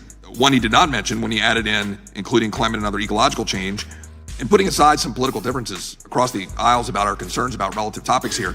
This is a massive expansion of the focus of what is supposed to be directed towards foreign intelligence that is designed to protect the United States from foreign threat, immediate threat, danger directly to the American people in the form of a foreign actor, a foreign country, engaging with weapons of mass destruction or direct threats, but not what is now opening this up to political weaponization. And I would note in here, in addition to the climate and other ecological change, public health risks and public health risks. Now, we just went through an extraordinary circumstance in this country over the last 3 or 4 years, and in which there are questions raised about the powers of the World Health Organization and others. And we want to say that somehow public health risks. Would the gentleman yield to that point? I'll yield because I do want to yield time to respond to the gentleman from North Carolina and me about the concerns here. Sure. On the public health risk, I think you would agree because there were legitimate concerns about whether COVID was a leak from the Wuhan lab. Well, the most effective way to determine that would be if our intelligence community had authorities to direct surveillance at foreign nationals, at Chinese or anyone else that they would communicate with. So this is articulating that public health is a reason that we would want to aim our surveillance capabilities overseas. And I yield back. Well, and I appreciate that. And I appreciate what you're trying to argue there. My concern is, right, we already have language in the existing statutes, right, where it's actual or potential attack or other grave hostile acts of a foreign power or an agent of a foreign power. If our federal government currently believed that they were going to carry out an attack, a biological attack or some other action, I believe it's there in the statute but it's important when we start line iteming these kinds of things. We are now expanding the zone of foreign intelligence in ways that is deeply concerning. And I understand that the language currently might still capture what the gentleman's saying. So that might seem contradictory, but by putting this language in this list of all of these things, public health, climate, and other ecological change, I believe that we are massively expanding the scope of foreign intelligence away from the direct, imminent harm attack idea of the limitation. In other words, we have 230,000 or 250,000, whatever the number is, targets, right? When we're focusing on foreign targets, whatever the numbers are, we have some limited number, right? And if we start expanding the zone on the definition, we're going to have 1 million targets or 2 million targets, 5 million targets. And then that's going to be collecting more information on Americans in the exchange of communications between Americans and those individuals. And I think the whole point here of this legislation is to limit the breadth of FISA and to limit its possible direction on American citizens. If we want to have a different debate on the definitions of FISA, that might be meritorious. But right now, at this point, I cannot imagine expanding that. I'd yield to the gentleman from North Carolina. I thank the gentleman from Texas. And to that, I would add, I missed the very first part of this discussion, including the sponsor's discussion. But what I can't understand is what is currently not in the definition of foreign intelligence information that has, in some identifiable way, limited the ability of the intelligence community to protect the United States. So, like what was just said about COVID, if it were something designed to be a weapon by the Chinese Communist government, it's clearly within the existing definition. If it's just something, everything involving research around the world about coronaviruses, that's too broad, and it presents hazard simply by its breadth. I yield back. Gentleman yields back. Gentleman from California is recognized. Gentleman from California, Mr. President. Thank you, Mr. Chairman. I just wanted to add, it's true that a 702 inquiry on a foreign person may put some of my records in the legal possession of the FBI, but that doesn't give them the right to then rifle through those records without a warrant, in my opinion. I agree with Mr. Swalwell that there's no question that the FBI has been on its best behavior since its abuses came to light, but I'm deeply skeptical that this is in response to any directives or internal reforms or sudden reformation within the agencies, because they got caught with their hand in the cookie jar. And we need to remember that their abuses didn't come to light easily. It required multiple Inspector General reports, years of congressional hearings, so of course they're on their best behavior because they're under intense public scrutiny. The question before us is what happens when that intense public scrutiny fades away to other issues. Having seriously abused this authority once, there's every reason to believe they'll do so again. That's why we're adopting this law, to restore a bedrock constitutional principle. We created government to protect us from those who would do us harm. But the founders also recognized that in doing that, we had to protect ourselves against abuses by that government. That's why we have a Bill of Rights, and that's why we have a Fourth Amendment. And that Fourth Amendment says if you want to go through my stuff, including my phone records, you've got to get a warrant. That standard served us well, and that this law will put it back in place in this era of digital communications. I'm concerned that this amendment opens up so many potential loopholes as to invite a return to these abuses. I just posed this question before. Imagine how safe we would be if we stationed a soldier in every home. We have a Third Amendment to protect us from this injustice, just as we have a Fourth Amendment to protect us from warrantless search. The gentleman yield? I'll yield to the gentleman from California. The gentleman brings up a very good point, and I want to thank the gentleman from North Carolina and the gentlelady from Wyoming for what they've done to bring this to light. I do think that there's a legitimate reason for this committee at some future time to look at the executive orders implementing FISA, which is what we're really doing, is codifying a presidential interpretation of the law and then expanding that definition to match his or her interpretation.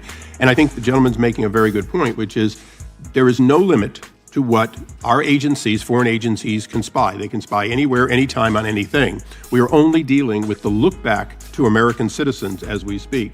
And so I think the idea that we would willfully expand to a new definition at this point would seem to be an expansion that has no stated purpose. If the administration believes that these are fair implementations of the original language, we need not codify.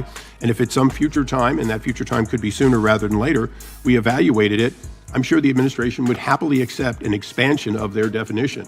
And so I thank the gentleman from California, because if not for this dialogue, I too was willing to say, oh, we're only codifying the reality of an executive order. I now see that that is a likely expansion beyond the scope of the original language and not appropriate.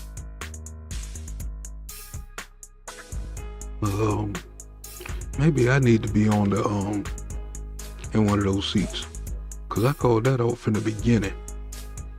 It's like you saw they opening arguments come from off a piece of paper. I mean, they were flipping the pages as they were reading it out. That sounded like some planned out shit, some brainwashing shit. I caught that from the beginning. So I'm glad that dude did call out that part where it's an expansion on top of what they already had, because that's not how they was kicking it.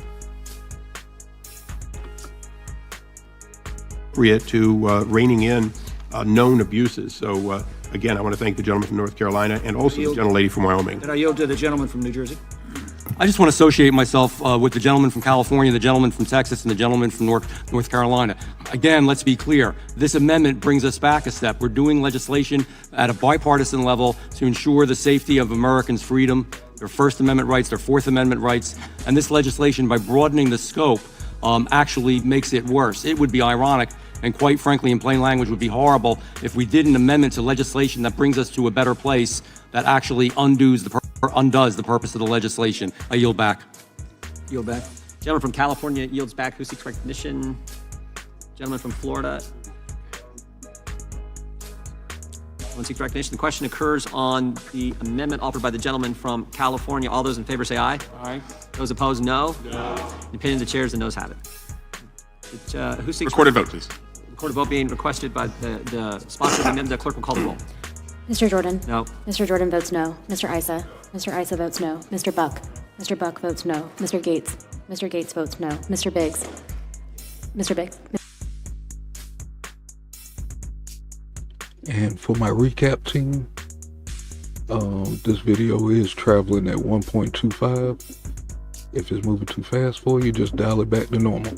Well, no, you have to dial it back to one back from normal, and it should just normal it out. Mr. Biggs votes aye. Mr. McClintock? Mr. McClintock votes no.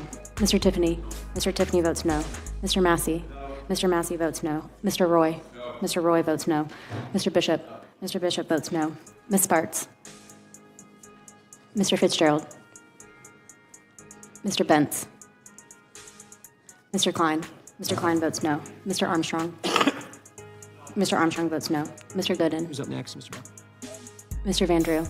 Mr. Van Drew votes no. Mr. Nels. Mr. Nels votes no. Mr. Moore. Mr. Moore votes no. Mr. Kiley. Mr. Kiley votes no. Ms. Hageman. Ms. Hageman votes no. Mr. Moran. Mr. Moran votes no. Ms. Lee. Ms. Lee votes no. Mr. Hunt. Mr. Fry. Mr. Nadler. Mr. Nadler votes aye. Ms. Lofgren. Ms. Jackson Lee. Mr. Cohen. Mr. Johnson. Mr. Schiff. Mr. Schiff votes aye. Mr. Swalwell. Mr. Swalwell votes aye. Mr. Liu. Ms. Jayapal. Mr. Correa. Mr. Correa votes aye. Ms. Scanlon. Ms. Scanlon votes aye. Mr. Neguse. Ms. McBath. Ms. Dean. Ms. Dean votes aye. Ms. Escobar. Ms. Ross. Ms. Ross votes aye. Ms. Bush. Mr. Ivy. No. Mr. Ivy votes no. Ms. Ballant. Ms. Ballant votes aye.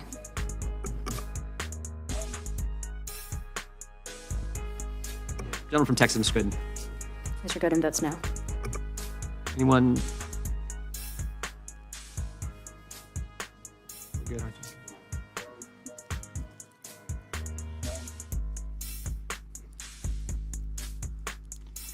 Clerk will report. Mr. Chairman, there are 9 ayes and 20 noes. The amendment is not agreed to. The chair now recognizes the gentleman from Colorado for an amendment. Mr. Chairman, I have an amendment at the desk. Clerk will report. Amendment to the amendment in the nature of a substitute to H.R. 6570. No objection. Mr. Gentleman from Colorado for an amendment. And there are 9 ayes and 20 noes. The amendment is not agreed to. The chair now recognizes the gentleman from Colorado for an amendment. Mr. Chairman, I have an amendment at the desk. So I guess evidently that amendment didn't pass. I guess the last 3 people that spoke, you know what I'm saying, kind of swayed the voters. Clerk will report. Amendment to the amendment in the nature of a substitute to H.R. 6570. No objection. Mr. Chairman, I raise a reserve a point of order. The amendment will be considered as read. The point of order reserved by the gentleman from California. The gentleman from Colorado is recognized to speak on his amendment. I thank the chair. And Mr. Chairman, first I want to thank you and Mr. Biggs and the others who have worked on this. I think it is absolutely essential that we find ways to balance the interests of protecting Americans from threats as well as protecting Americans' constitutional rights. And an expansion of those constitutional rights is appropriate. As most members of this committee did 5 years ago, I voted against a clean reauthorization of FISA. I thought that we needed reforms. This bill addresses many important reforms. I believe in some respects goes too far, and I would like to offer a few amendments, starting with this one. This amendment, I think I can best point out the need for this amendment by describing a situation, a hypothetical situation. A suspected member of the Sinaloa cartel crosses the southern border, claims asylum, and is released into the country. The Federal Bureau of Investigation is monitoring the cartel's communications and catches them communicating with the asylee. Page 15, line 1 through page 16, line 15 of this bill requires that the FISA court appoint an amicus to oversee the application process in favor of the subject of surveillance, a privilege that is not granted to American citizens when law enforcement is seeking a warrant domestically within the U.S. court system. The amicus delays the applicant's consideration for a year, and the asylee assists his fellow criminals in getting thousands of pounds of fentanyl over the southern border, killing untold numbers of American children. This is a real national security threat that Section 702 allowed federal law enforcement to stop, but this bill would have inadvertently, and I am not questioning the intentions of my friends on this committee, but inadvertently assisted the cartel member in continuing the drug trade. I know that my colleagues have good intentions with the amici provision of this bill, but its side effects will cause real harm to American citizens. We have to ask ourselves if we want to support Americans with real reform or embolden our enemies with a one-size-fits-all language. Over the past 3 years, the crisis at the American southern border has escalated into a catastrophe. Our nation's security, the health and safety of its youth, our culture, and our very future are at stake. Throughout the proposed legislation requires the appointment of an amicus curiae for all FISA court proceedings. This sounds like a great victory for transparency until you realize appointing amici in all FISA court proceedings includes those that are meant to target human trafficking, cartels, and foreign terrorists. This bill states that an amicus must be appointed where there are sensitive investigatory matters at hand, when new and existing programs and technologies request approval, when programmatic surveillance is reauthorized, and other such exceptions. These amicus requirements extend to non-citizens. They cover applications by the FBI, CIA, and DOJ when seeking to root out terrorists, coyotes, and drug traffickers. I propose amending the first sentence, giving the court discretion by changing shall to may. After all, the court knows best when a helping hand is necessary. I'm also offering to amend the language of this proposed bill to make it explicitly clear that amici are only allowed when a U.S. citizen is targeted in some way by the FISA application. It would add the language "targets a U.S. person 7 times" to ensure that the courts only appoint amici to cases that involve the targeting of Americans. I ask and encourage my colleagues to support my amendment, and I yield back. When yields back, the gentleman from California withdraws his point of order. I withdraw my point of order. And the gentleman from New York, the ranking member, is recognized. Thank you, Mr. Chairman. I must oppose this amendment. This language further reduces the amicus curiae's ability to engage in these proceedings, further limiting the types of cases in which their appointment will be sought. We have, in negotiating this bill, we have very carefully considered how these amici should be involved to ensure that civil liberties concerns are fully addressed in these often very secretive proceedings. All this language is carefully crafted to ensure our civil liberties can be represented by amici in a constitutional manner. This limitation goes against our bipartisan agreement in this bill, and I therefore must oppose it and urge my colleagues to oppose it as well. Will the ranking member yield? I'll yield. Thank you. The ranking member is correct that this perhaps may go against what was agreed upon between the majority and the minority. However, the chairman did agree to support the amendment that I had offered earlier. And then, as you saw, when it came up for a vote, he voted against it. And I would just... Excuse me, I voted for your amendment. No, the chairman. Oh, I'm sorry. You'll be the chairman again soon, but not right now.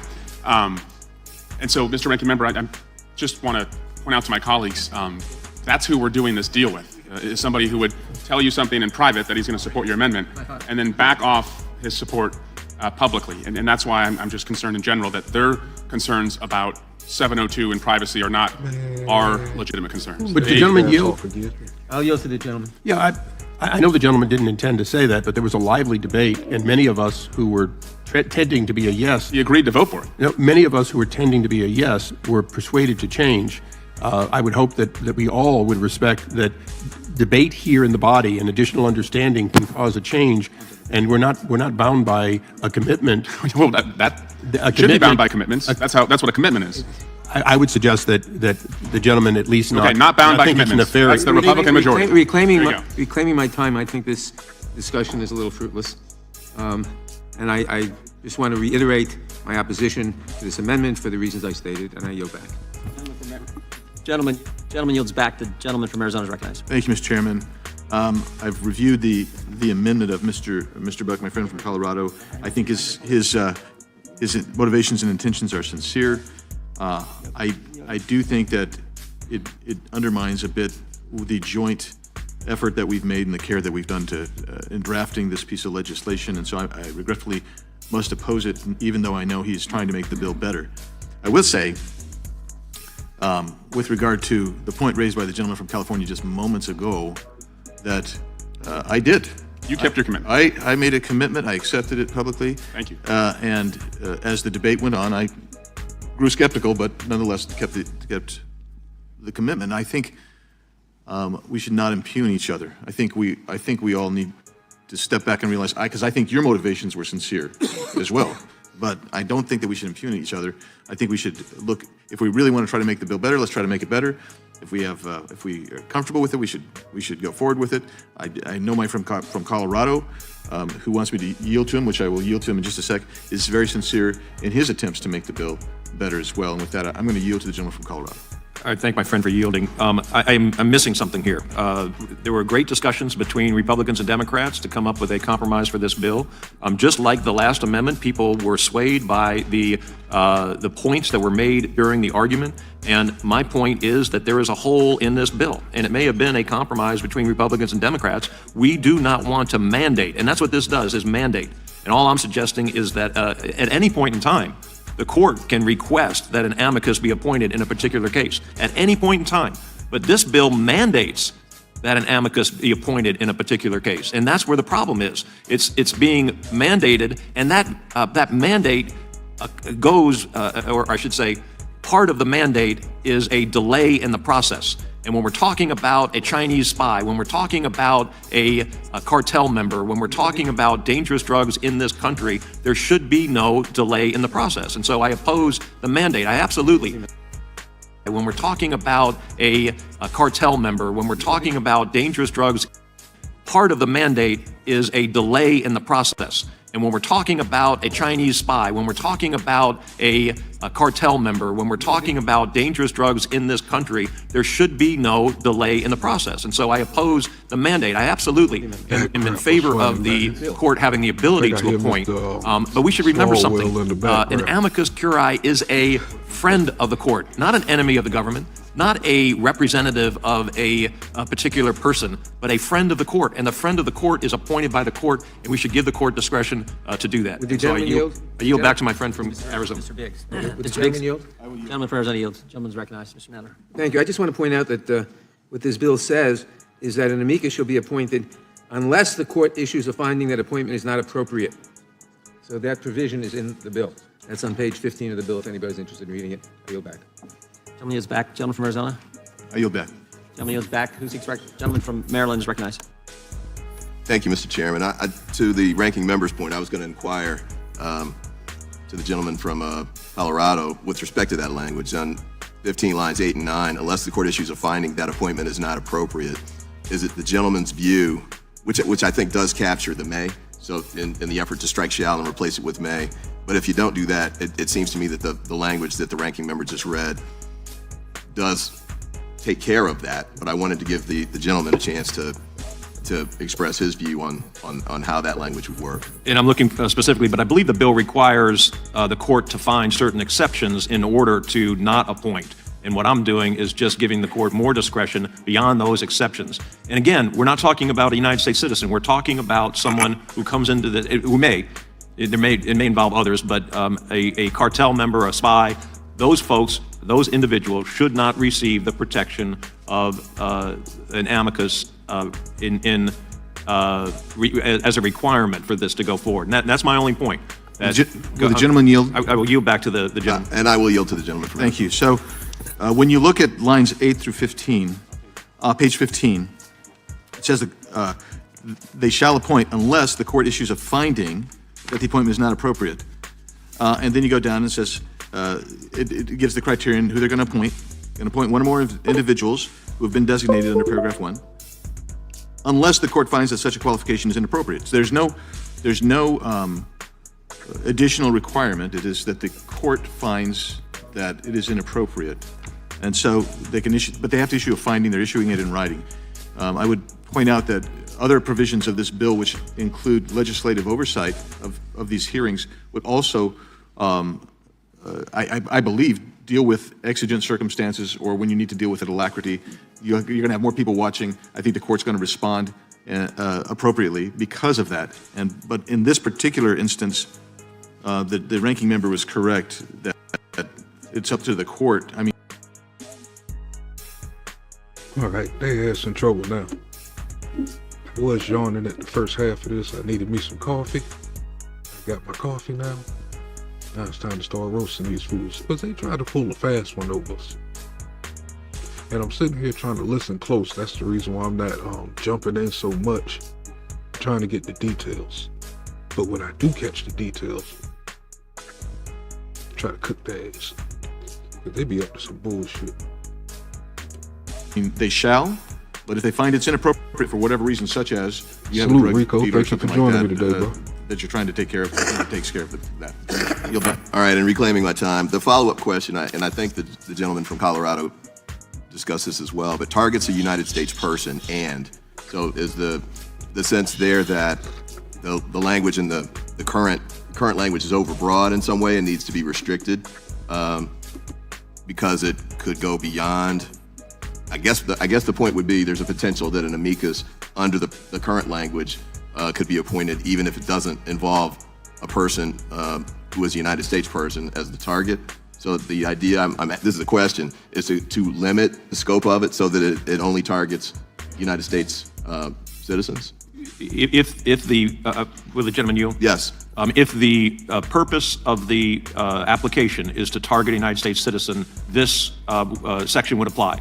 If it is not targeting a United States citizen, then this section would not apply. And so in my hypothetical, where a cartel member crosses into the United States and receives, because it's unknown to the government that the person is part of a cartel, receives legal status in this country, this section, the court would not have to find one of these exceptions. If the court doesn't find one of the exceptions on page, the bottom of page 15 and the top of page 16, the court must appoint, shall appoint an amicus. And that's my objection to this. I want to give the court the discretion. So often the court is reviewing the same type of application and doesn't need a friend of the court to assist the court. And that delay in requiring an amicus to be appointed is what I'm trying to avoid with this amendment. I yield back. Mr. Chairman. Mr. Chairman. I yield back. Gentleman yields back. Gentleman from Texas, recognized. I view the first clause of the amendment offered by the gentleman from Colorado, the shall, strike shall and insert may, as kind of converting this to an opt-in versus an opt-out, effectively. We're probably quibbling. I think the same result will be reached either way. I probably prefer that it be effectively an opt-out. In other words, you stipulate that you should have the amicus and then create, and then offer the reasons why you shouldn't. I think that is a better place to be for what we're trying to achieve in holding the court accountable to preserve and protect civil liberties. I think it would still achieve the objective of the gentleman from Colorado. I could support the amendment if that first line were removed, and if you're just trying to clarify, I think I could. Subject to current, further debate. If you're all you're trying, I won't hold you to that commitment. I want to, in light of the previous statements, I want to be careful about what I'm committing to. But for the remainder of the lines about the striking, presents, and inserting targets U.S. person, I could probably get comfortable with that to be very clear that you're talking about targeting U.S. persons. But I can't support it in its current form with the may, eliminating shall to a may. I yield back.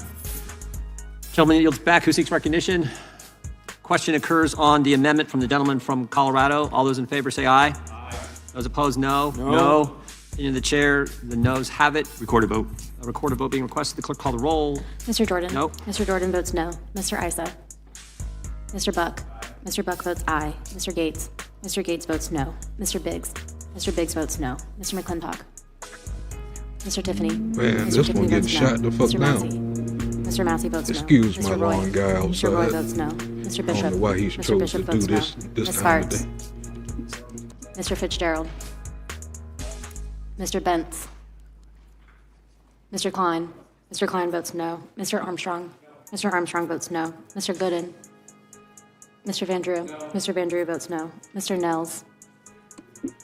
Mr. Moore? Mr. Even Moore though votes the no. edge up Mr. was Kiley? much needed Mr. Kiley votes outside. no. Ms. Hageman? Even though it is the winter, but Ms. Hageman votes no. Mr. Moran? it was much needed. Ms. Lee? Ms. Lee votes aye. Mr. Hunt? Mr. Fry? Mr. Fry votes no. Mr. Nadler? No. Mr. Nadler votes no. Ms. Lofgren? Ms. Jackson-Lee? Mr. Cohen? Mr. Johnson? Mr. Johnson votes aye. Mr. Schiff? Mr. Swalwell? Mr. Swalwell votes aye. Mr. Liu? Ms. Shiapal? Ms. Shiapal votes no. Mr. Correa? Ms. Scanlon? Ms. Scanlon votes no. Mr. Neguse? Ms. McBath? Ms. Dean? Ms. Dean votes no. Ms. Escobar? The problem Ms. I Ross? have with this is like they taking votes, but we can see that all the seats are not full. So the people that's not there don't get a chance to vote. They ass should be there. And by the way, this is not today. This is December 6th, I believe. The last year. Ms. Ross votes no. Ms. Bush? Mr. Ivy? No. Mr. Ivy votes no. Ms. Ballant? Ms. Ballant votes no. Mr. Gooden? Mr. Gooden votes no.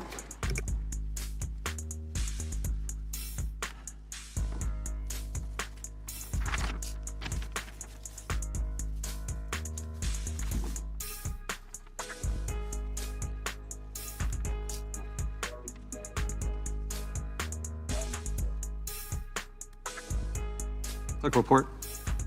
Mr. Chairman, there are 4 ayes and 22 noes. The amendment is not adopted. The chair now Damn, they recognizes shut that the one gentleman down. from Arizona. 22-4. Thank you, Mr. Chairman. I have an amendment at the desk. Clerk will report. Amendment to the amendment in the nature of a substitute to H.R. Without objection, the amendment will be read, will be considered as read, excuse me, and the Mr. Chairman, I reserve a point of order. gentlelady from Florida reserves a point of order. The gentleman from Arizona is recognized. Thank you, Mr. Chairman. Mr. Chairman, I'm offering this amendment on behalf of our colleague, Representative Lofgren, who is a leading voice on civil liberties and government surveillance issues in Congress. Unfortunately, she can't be here today. She has expressed support for the underlying legislation. She expressed support and encouraged this amendment be offered. And in deference and respect to her, I am offering this amendment, and the substance of it I agree with, but as I will explain. The amendment would require the government to secure a warrant before searching for information on U.S. persons and data collected under programs authorized by Executive Order 12333. Representative Lofgren is the Democrat lead of the bipartisan bicameral Government Surveillance Reform Act, legislation which lays out comprehensive reforms to surveillance programs across the federal government. That bill, of which I am a co-sponsor, has provided members of this committee with a North Star when considering the best approaches to reauthorizing Section 702. Due to its comprehensive nature, many of its reform proposals are beyond the scope of the legislative jurisdiction of this committee or are not germane to the text under consideration today. In addition to requiring the government to secure a search warrant for information in the 702 database, the GSRA also includes a warrant requirement for government queries of U.S. persons and data collected under EO 12333 programs. EO 12333, which has been on the books since the early Reagan administration, has been a key tool for the intelligence community's data collection and retention programs. While data collected under 12333 presents many of the same challenges as data collected under Section 702 of FISA, including the incidental collection of U.S. persons data, programs under 12333 lack the congressional and judicial oversight mechanisms that I would like to see and which are needed to ensure that the civil liberties of Americans are protected. Concerns exist that if common sense limits are placed on the FBI's ability to conduct backdoor searches of 702 data, agencies may shift their unconstitutional searches of Americans' information to programs that lack congressional oversight. These are not idle concerns. As Patrick Eddington of the Cato Institute pointed out a few weeks ago in an op-ed, years before the 702 program was authorized, quote, the Central Intelligence Agency was apparently conducting exactly the kind of internet backbone surveillance now carried out under FISA Section 702 with absolutely no judicial oversight, close quote. Mr. Chairman, I submit for the record that commentary is the CIA still secretly capturing Americans' communications. Without objection. The information came to light following a Cato lawsuit under the Freedom of Information Act, which revealed that a CIA program operating during the 90s captured and retained U.S. persons' data seemingly indefinitely, and that retention was not necessarily tied to any actual terrorist threat or espionage investigation. This underlying amendment would ensure that Americans' Fourth Amendment rights are protected no matter what database intelligence agencies are utilizing. Mr. Chairman, I thank you for the opportunity to discuss this important effort championed by Representative Lofgren and also our friends in the Senate. Why do it seem like all these amendments sound the same? I'm just trying to pay attention real close. Because they could, you know what I'm saying, vote down one, but get the same thing on the third or fourth amendment that they're trying to pass. It's like they saying the same damn thing. Why ain't all this under one tag? Senator Wyden and Senator Mike Lee, and also our colleague in the House, Representative Warren Davidson. As I am aware of the germaneness concerns with this amendment, Mr. Chairman, I thank you for letting me raise this, and I will now withdraw it from further consideration, and I yield back. Without objection, the amendment is withdrawn. Who seeks recognition?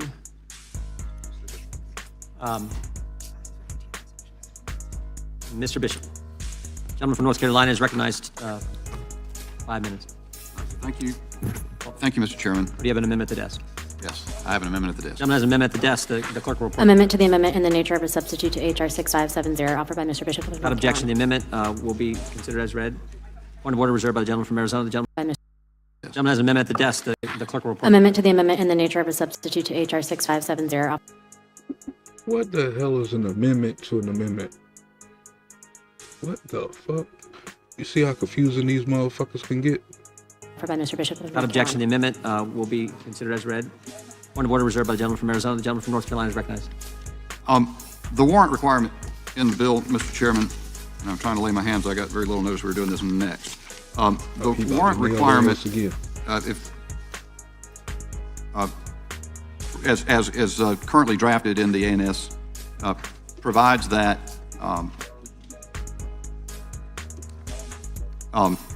the warrant will be one that covers the period of the query, but it could be a warrant totally unrelated to a FISA FISA Section 702 database query. This language, the modification, it says instead of covering the period of the query, just substitutes the language, a warrant authorizing the conduct of the query. So it's straightforward. It says that what we're after is, in fact, to have a court warrant that says probable cause being established, you may search 702 database.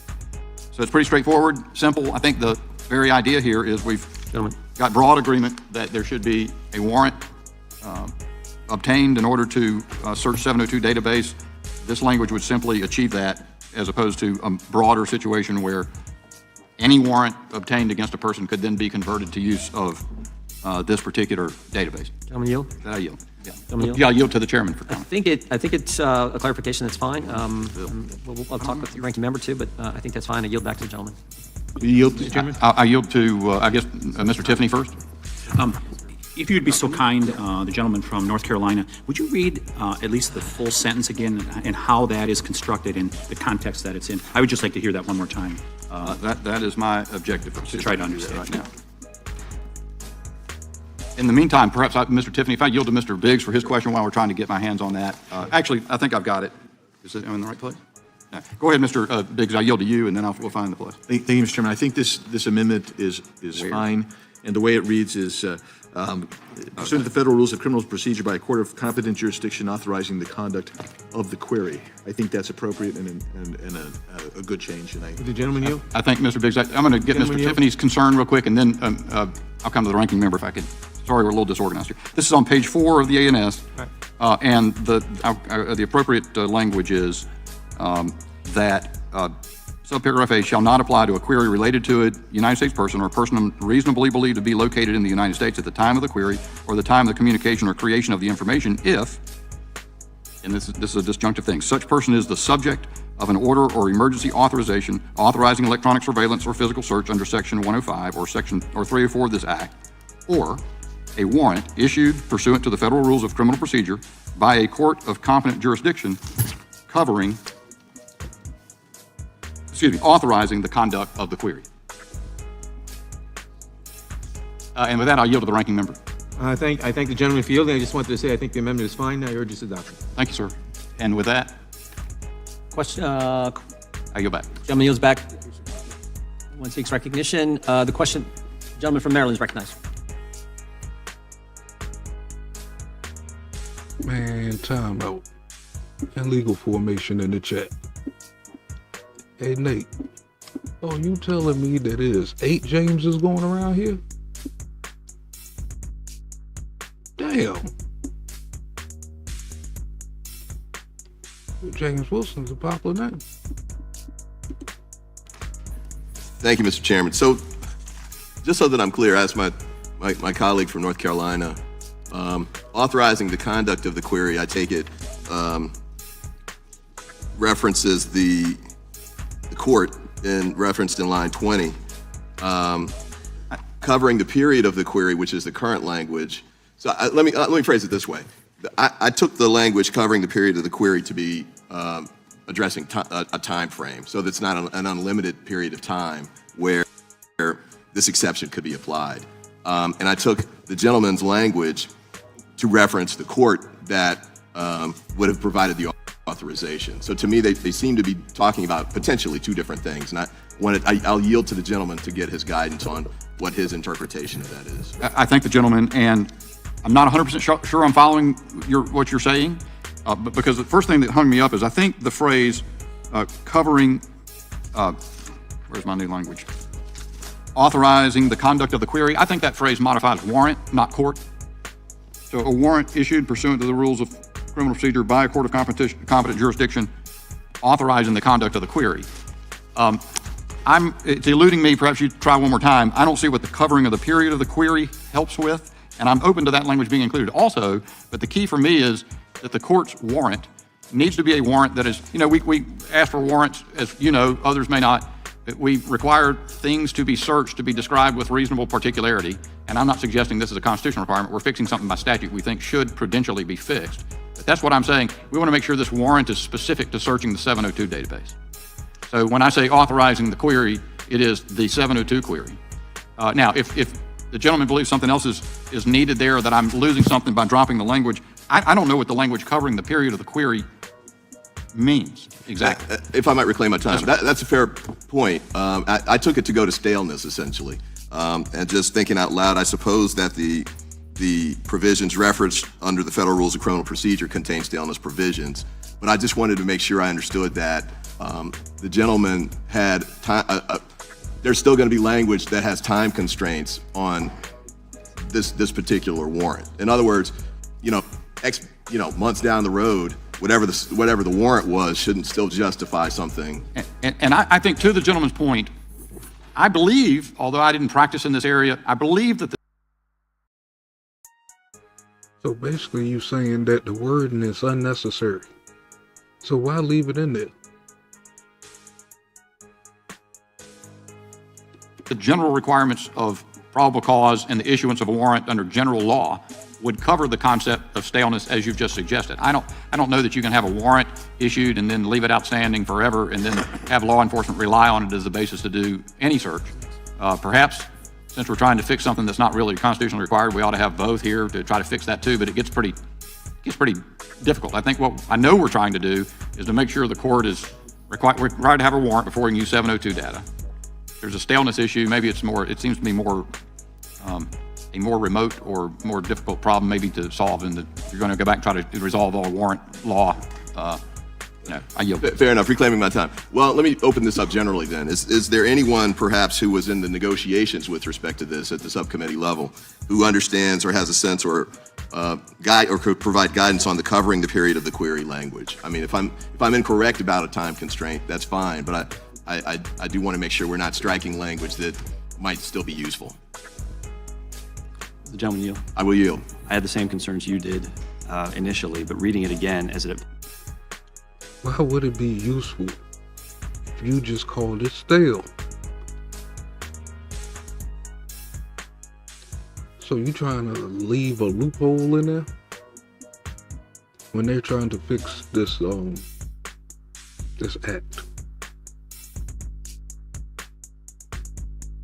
That's some bullshit. Applies to the warrant. What you're talking about is making sure that the period of the warrant covers the period of the query. So you're capturing that one point within the warrant time frame. It has nothing to do with the actual time frame of the warrant itself, like the beginning and the end of the warrant. It's just making sure that during that window you cover the query. Does that make sense? I mean, I was where you were, but I now understand why that language can be replaced by authorizing the conduct. It's actually more. I'll reclaim, and I apologize to the chair for running over, but the only concern I would have about that is that the scope of the query would be based on the warrant.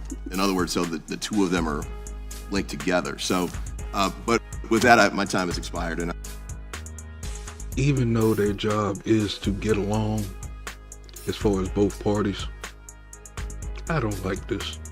I want to see them fight. Gentleman yields back. The gentleman from Florida. I yield to Mr. Biggs. It's like Thanks. they're I'm going to agreeing and trying to understand. see if I can help. each I don't know if other I too can. much I'm going to right try. now. They don't feel right.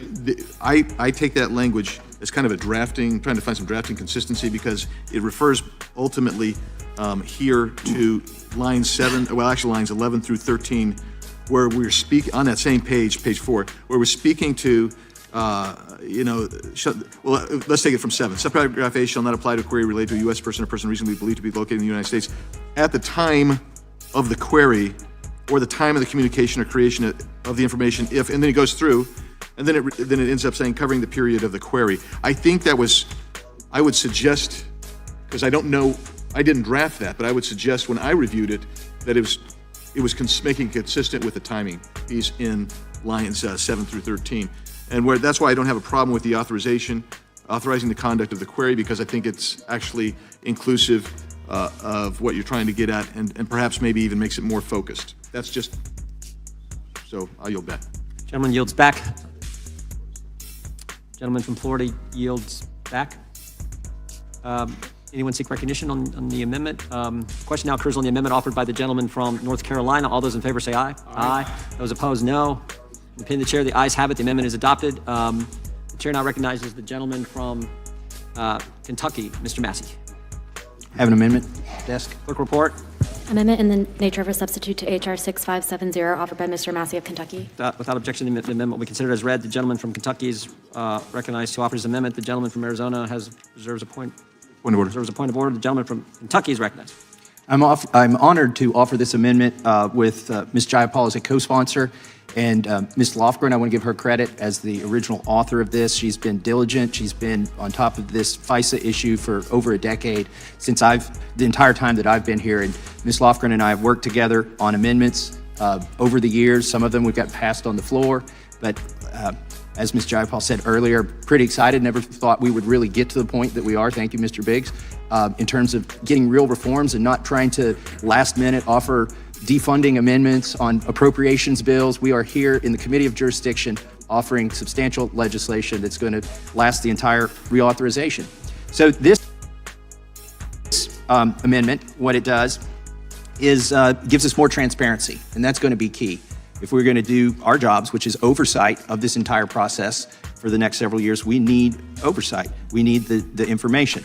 The government's abuses of Section 702 and other provisions of FISA came to light as a result of statutory reporting requirements, a statutory requirement that the government declassify and release FISA court opinions and Inspector General audits. Without these enforced transparency and oversight mechanisms, we would have no way and no opportunity to do what we are doing here today, enacting reforms needed to stop these abuses.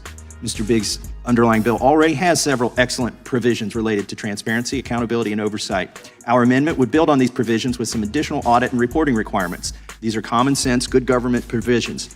None of them creates any new restrictions on surveillance. They simply aid in ensuring that the existing rules are being complied with and that Americans have the basic information they need to understand the impact of the government surveillance programs. First, our amendment requires an audit by relevant inspectors general of agencies' compliance with Attorney General approved procedures that govern the collection, dissemination, and retention of U.S. person information obtained outside of FISA. For instance, cell phone location information that intelligence agencies might purchase from data brokers. Although this bill restricts government purchases of many types of sensitive data, it doesn't completely prohibit all such purchases. And intelligence agencies may already have significant amounts of this data in their possession. It's important to ensure that any applicable restrictions on access to that data are being enforced. In addition, our amendment expands on existing reporting requirements to provide additional information to Congress and the public. For instance, it would remove the exception in law that currently allows the FBI not to report the number of U.S. person queries it conducts. As we know, the FBI has reported this number for the last 2 years, and we want to make... So do that mean that they can find shortcuts, though, around that? Because even when we're using these apps online and stuff, they ask you if you know what I'm saying, well, if you're using certain browsers or stuff, that you can block the third party. For those people who don't block third parties, and who knows if they really blocking the third parties, can't the FBI still get stuff from them? Instead of them going to get a warrant, a lot of these companies could be already in cahoots. So that means these amendments wouldn't mean shit no damn way. They gonna find a way to get your information without going through all the red tape. Make sure this continues. It would also require the Director of National Intelligence to include some additional information in his or her annual statistic reports. Among other things, the DNI would be required to report information about the subject matter of Section 702 certifications, which the government declassified this year for the first time, the number of people targeted under each certification, and the number of intelligence reports that contain U.S. person identifiers broken down by whether the reports are derived from Section 702 collection or non-FISA collection, and by whether the identities are masked or not masked. There should be no objection to this reporting requirement. Requiring the government to provide this type of information or to task executive branch overseers with. Some of this stuff just seems like it's straight theater. It's like they putting on an act knowing that they ain't even gonna follow their own rules that they make. Because either way, they're gonna get your information. No matter if they're going through the courts, the judges, or whatever. A lot of these apps are third parties.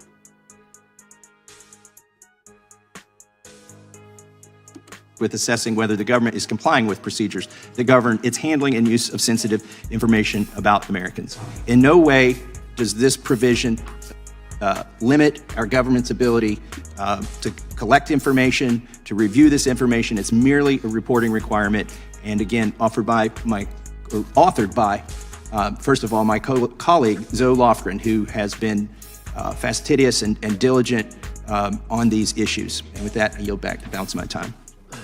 Gentleman yields back. The ranking member is recognized. I withdraw my appointment. Gentleman withdraws point of order. The ranking member is recognized. I thank the gentleman. When I hear a legislative proposal described as common sense, I usually become very suspicious, but in this case, it is true. I want to thank Mr. Massey for offering this amendment. A central focus of our discussions today has been the vital need and previous lack of transparency in data and information collected by our nation's surveillance apparatus. When intelligence agencies work to gather information, it's our responsibility to ensure they do so in a way that respects the civil liberties and constitutional rights of all U.S. persons. This is especially true when the collected data itself concerns American citizens. Mr. Massey's amendment would give us an important insight into the data collected by DNI. This will shed a light on proceedings in FISA courts and other surveillance mechanisms to ensure they are fair and operating as they are intended, bringing accountability to a court system that has traditionally operated without sufficient transparency. So I support the amendment and urge everyone else to do so. I yield back. Chair recognizes the sponsor, the gentleman from Arizona. Thank you, Mr. Chairman. I rise in support. Who was that? I think it was Miss Sonia said that. It do seem like they're trying to block the stuff that they're getting caught up in, and has been caught up in already. Because, I mean, if the shoe was on the other foot, we would know about that by now. In conversations and debates, man, it'll always be thrown up in our face of some real, you know what I'm saying, foreign interference and all kind of levels. But you're not hearing that. But if you tuned into the news, you see a lot of these folks caught up in conspiracies, from governors to congressmen to all the above.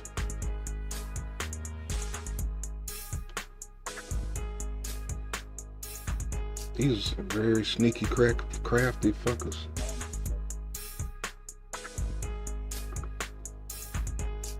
They're trying to cover their own tracks, but it's too late. It's basically what I'm saying. We already see what the hell going on. Support of this amendment. I think it's a great amendment, and I'm going to just be quick and say, let's all vote for it, please. Gentleman yields back. I'm going to go here and then I'll come to you. Gentlelady from Washington is recognized, and I'll come to you, Ms. Thank you, Mr. Chairman. I rise in strong support of Mr. Massey's amendment to strengthen accountability and transparency over surveillance authorities. And I just want to take a minute to recognize how we got here, which is in part because we had transparency and accountability. This bill is a critically important bill that would require the government to get a warrant before searching for Americans' communications, because during the last 702 reauthorization, we in Congress insisted that the intelligence community publicly report on surveillance targeting Americans. We had been told to stop asking for this warrant requirement. We were told not to worry about it. But we did, and we found out that the FBI alone made nearly 3.4 million queries of Americans just in 2021. 3.4 million warrantless searches on Americans. And thanks to that public accountability, the FBI then took steps to reduce warrantless U.S. person searches, resulting in the number accountability 2021. 3.4 million warrantless searches on Americans. And thanks to that public accountability, the FBI then 3.4 million searches of American citizens? I wonder, did it have anything to do with a lot of social media stuff and how you view the country and the politics? Because that's what we knew back in 2021 when that was happening. She's not going to bring all that stuff up because she expects us just to be stupid. and took steps to reduce warrantless U.S. person searches, resulting in the number, yes, dropping to over 204,000 in 2022. And while the FBI and others tout that number to push for FISA reauthorization with very few changes, it is still a problem. We're talking about over 500 warrantless searches of Americans every day. That means that every 5 years, if that were to continue without any changes that we're proposing today, that means that every 5 years the FBI would have conducted 1 million more of these warrantless searches, which is exactly why we're able to get to where we got to, because we got that information. So I've been very proud to work with members on the other side to crack down on these warrantless searches, and our efforts are really impossible to ignore because we demanded that transparency in 2018. So this amendment allows us to continue to conduct oversight. So you want to crack down on unwarranted searches, but you're also creating loopholes for the expansion that's just going to trump whatever you did, or what you're trying to do, or what you're trying to put out to us what you're trying to do. Y'all get what I'm saying? Like, these are some very crafty folks, man. If you ain't following these folks close, because if this shit hits the media, all you're gonna hear is probably the positive side, because there's a huge dark side to it. If it's a straight dark side to it, more than likely they're not gonna bring it up at all, or try not to bring it up. You'll hear it from the smaller news people, which a lot of folks don't find credible, when actually they are. They're more credible than the major networks. But that's how they get us. That's why I bring it straight to you, straight from the Congress floor. You hear it firsthand before everybody else touch it.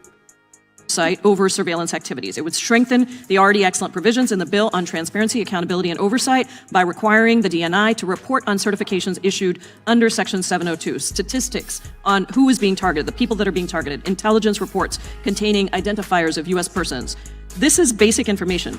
I think it's our job in Congress to know if intelligence investigations are having a disparate impact on constitutionally protected classes, whether it's based on race or religion or political views. Protecting our democracy is a duty that we all take seriously, and it cannot come at the cost of trampling foundational rights to privacy and civil liberties that are enshrined in our Constitution.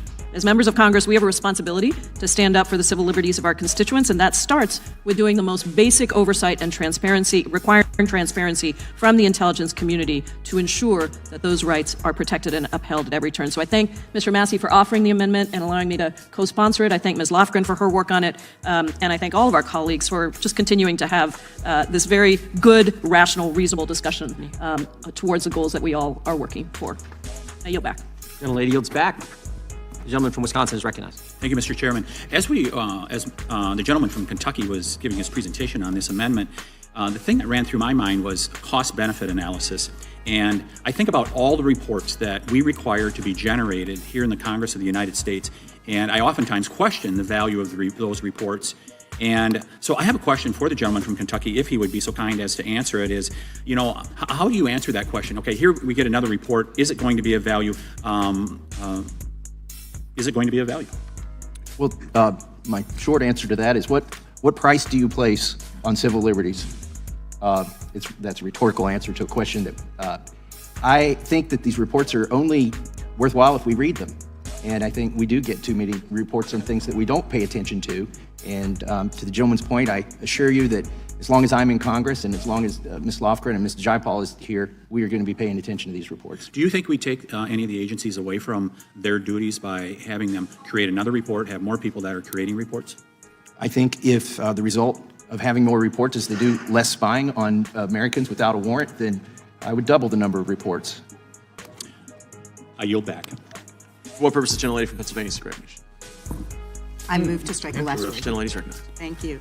I strongly support this bill, and I'm really proud of this committee's ability to come together on a bipartisan package to reform our government surveillance techniques. I echo the comments of many of my colleagues. We need to reauthorize Section 702. We need this tool to prevent threats against the U.S. and to combat terrorism. But we also need constitutional guardrails. We need to respect the Fourth Amendment, and we need to protect Americans' privacy from government surveillance. This bill is a sensible package of reforms to bring government surveillance into compliance. But nothing you just saying is really making sense. Because the hearing that we looked at yesterday was 3 days before this one. That one was December 3rd. This one was December 6th. So in the last one, you wanted, you know what I'm saying, digital ID really to be on your cell phones and things like that, which sounds crazy as shit. Salute before 1942. Thank you for joining me, bro. What's called? But on this end, 3 days later, you trying to get folks, you trying to get the government to stop using warrantless searches. Even though they're gonna do that if you use your digital ID, which y'all was stating 3 days before this, at the airports and stuff like that. I forgot the name of that, TSA and all that. When they scan your things and stuff, they're gonna be searching your stuff that way. That's why I say there's a lot of trickery behind this shit. And if we ain't really paying attention to the horses while they talking, by the time the media get it, you're gonna have a totally different angle on what this was. That's even if they tell you that this even went on. Compliance with the Constitution. It provides meaningful reforms to stop the abuse of surveillance authorities by the FBI and other agencies in our intelligence community. It requires the intelligence community to observe the constitutional. Now, this woman here has some big ass glasses on. Them shits look like 2 tablets on your damn face. Matter of fact, tablets might be a little bit too big. It looked like you got 2 first-generation Game Boys that's got damn glasses lenses on them motherfuckers. But she can't see for shit. Them things thick as hell too. They look bulletproof. Dictates of the Fourth Amendment and seek probable cause before they look at Americans' data. So to me, these are very sensible reforms that should be the absolute minimum for any reauthorization of Section 702, and I'm really grateful to Mr. Massey. I think his amendment is a good addition to this bill, to the underlying bill, because as Ms. Jayapal uses that we seek to correct with this reform package, we're actually disclosed through some of the reporting requirements that Congress imposed in the past. So Chairman Jordan, Ranking Member Nadler, I appreciate your work to put together a bipartisan bill that represents a consensus between Democrats and Republicans on protecting Americans' privacy, and I yield back. For purposes, gentleman from Texas, seeking recognition. Strike the last word. Gentleman's recognized. Yeah, I would just like to offer my strong support for this amendment offered by the gentleman from Kentucky and co-sponsored by Democrat colleagues and with support from other Democrat colleagues. I think it's much more important than we think. And to the gentleman from Wisconsin's point about reports, I'm no fan of our frequent go to the floor and offer some reports as basically cover for doing something, okay? I'm not a big fan of that. In the context of very specific purposes, to ensure oversight on executive branch in protection of civil liberties and our constitutional rights, regardless of one's political views, it's hard to be over-demanding in forcing reports out of the executive branch for how they're carrying out their authority, particularly in this context, particularly where the broad authorities of the executive branch with respect to foreign engagement, national security, where there is a great deal of power in the executive branch under the Constitution. This is the area where I would say is maybe the most important for critical congressional oversight. And I want to add another context to this because I think there's going to be another amendment coming up shortly that I'm offering that requires monthly reporting in my amendment, and there's some debate back and forth about whether that's too burdensome, and we'll talk about that in a minute. But the context here, I think, matters. We are putting in our bill a warrant requirement, right, with respect to U.S. persons being queried in a 702 database. We are doing that over the objections of the intel community, both members of this body predisposed in that direction, as well as the intel organizations themselves. We are doing that because we are expressing our interest as Congress that we put that additional layer of protection in place to protect civil liberties. Given the exchange had yesterday with Senator Lee and FBI Director Christopher Wray, in which Senator Lee highlighted the extent to which it was reported in the PCLOB reports on civil liberties, the extent to which, and I'm quoting, particularly troubling is that the FBI has never once submitted an application to the FISC pursuant to Section 702 F2, in which the warrant requirement actually applied. That's an actual problem, where under our current laws, a warrant requirement is in place, and the executive branch is plainly ignoring it. On page 188 of the report that I'm looking at, which I've asked to be submitted to the record by the PCLOB. Without objection. You see in 2018, 2019, 2020, 2021, and 2022, a total of 103 examples of cases where the reports to the FISC, as required by court orders, that we didn't actually have the warrants being submitted. And that's a problem. And so I think these reports, like the gentleman from Kentucky are offering, are critically important for Congress to assess whether or not the executive branch is following the law.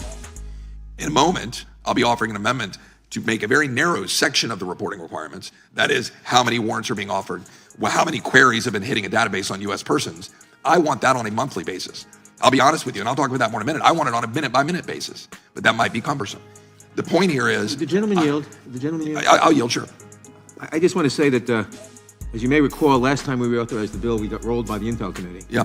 And their warrant requirement was designed not to be enforced. Correct. In the bill that we have before us, I agree. We have very good enforcement mechanisms. And I thank the gentleman for that. And I agree that the enforcement requirements in this make it more likely that they will be followed. But let's just say my trust level is not high. And so my perspective here is that to a degree, we are punting our responsibility to Article 3. We are punting our responsibility to the FISC. And I don't mean that as a negative. I'm just saying, let me rephrase that and say we are over-relying on Article 3 and the FISC court. And I want to increase the reliance on Article 1, review of what's going on. Understanding that the amicus curiae, understanding that some other provisions we put in there insert us more into it. I want every member of Congress to be able to basically have alarm bells going off. So we'll get into that amendment in a minute, but I strongly support this amendment on an annual basis, providing more granular detail, and I yield back.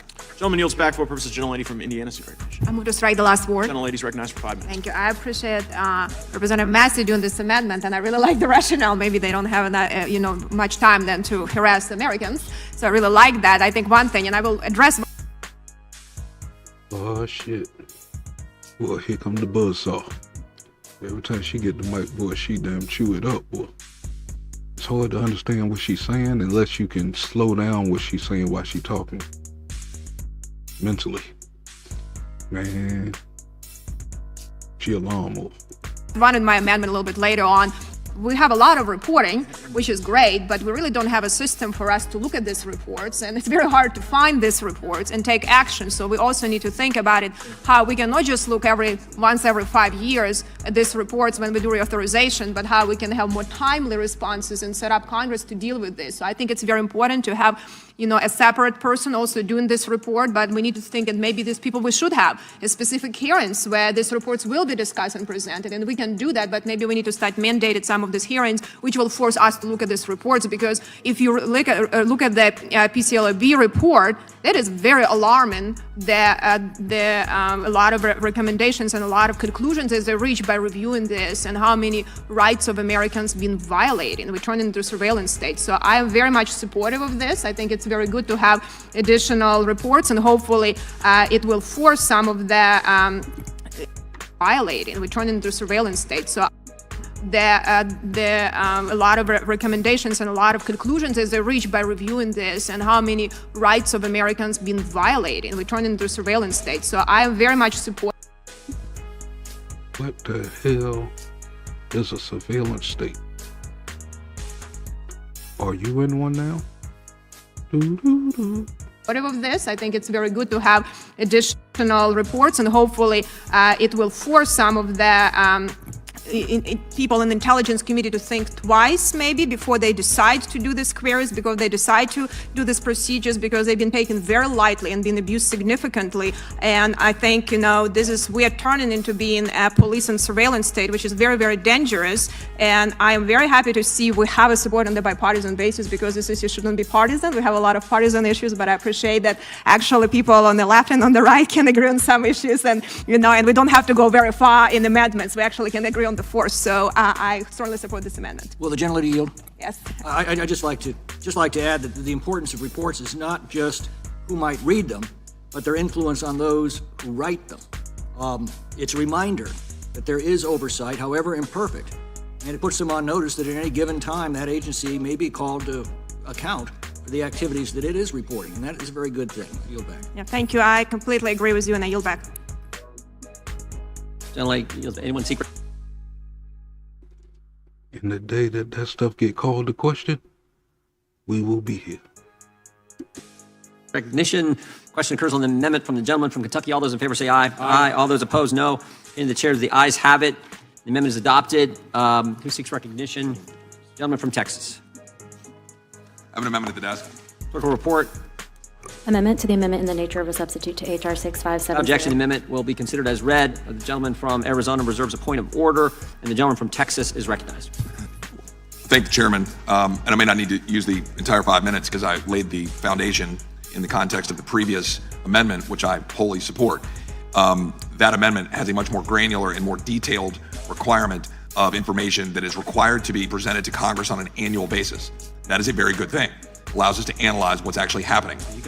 The one thing that I think is important here is while I agree with what the ranking member said about the civil penalties and the criminal penalties being in this bill and other provisions that are likely to encourage a greater adherence to the requirements, which have been ignored, right? As I pointed out in the exchange between Senator Mike Lee and Christopher Wray yesterday over in the Senate, literal warrant requirements being just blatantly ignored.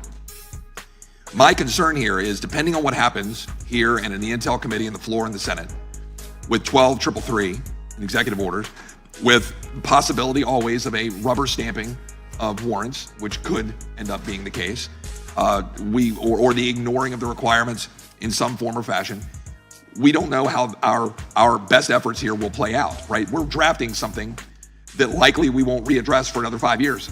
There's a reason we're doing this right now. It's because we have to.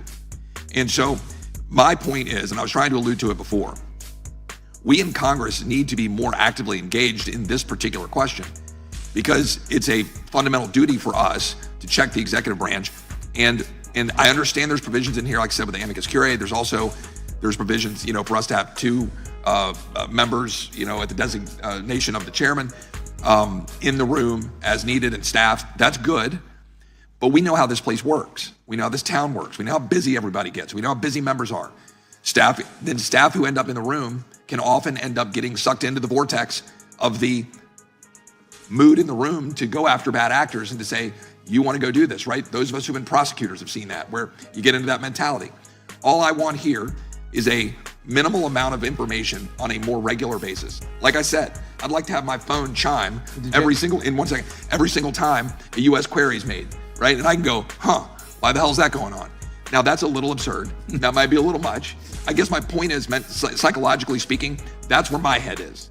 So to me, a monthly report on this very minimal subset of information about whether warrants have been, carried out or whether or not, the number of queries is just a way that, we get it in January or February or March. We're just not waiting for an annual basis to say, hey, what the hell are you guys doing?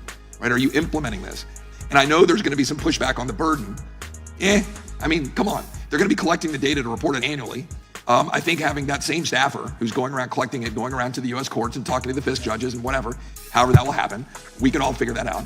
You collect the information and then you report it to us on a monthly basis. And then our staffers in the room and our appointed members in the room now have more information. And frankly, we, the general members, now have at least a monthly check without, with all due respect, having to rely on the appointed 2 members or staffers. We have control as the 435 members of Congress to see that report and be able to exercise our duties on that. And I'll yield to the ranking member who had a question or a point. Thank you. I just want to say, I think monthly reports are impractical. We want to rein in the FBI, not tie its hands with red tape. I worry this amendment would tip the scales away from practical reforms, but I understand the desire for more information. Would you consider making this a quarterly report? Quarterly report I could support. I would prefer it be monthly. Because like I said, my position was I would prefer it be instantaneous. Because again, I don't generally trust the apparatus to work. Could you accept quarterly? If I could certainly be willing to accept the friendly goal and comedy of. Why can't you just get a guy what he's asking for?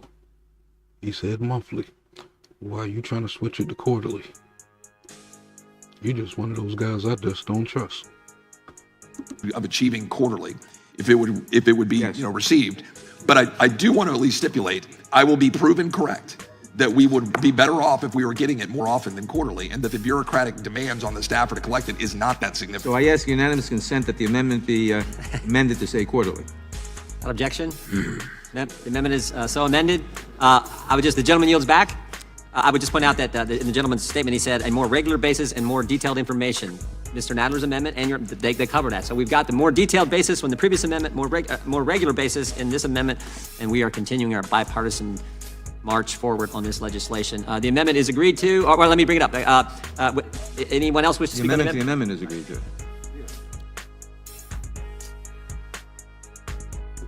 Man, Jim is just a little too happy that everybody's getting along. But I like that guy. The question occurs on the amendment to the on the amendment as amended. All those in favor say aye. Aye. All those opposed, no. In the opinion of the chair, the ayes have it, and the amended amendment is agreed to. The chair now recognizes.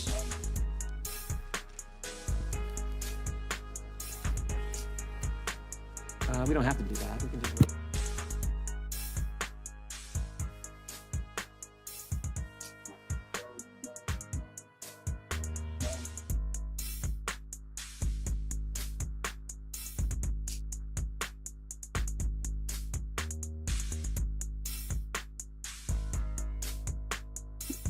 And what are they up to?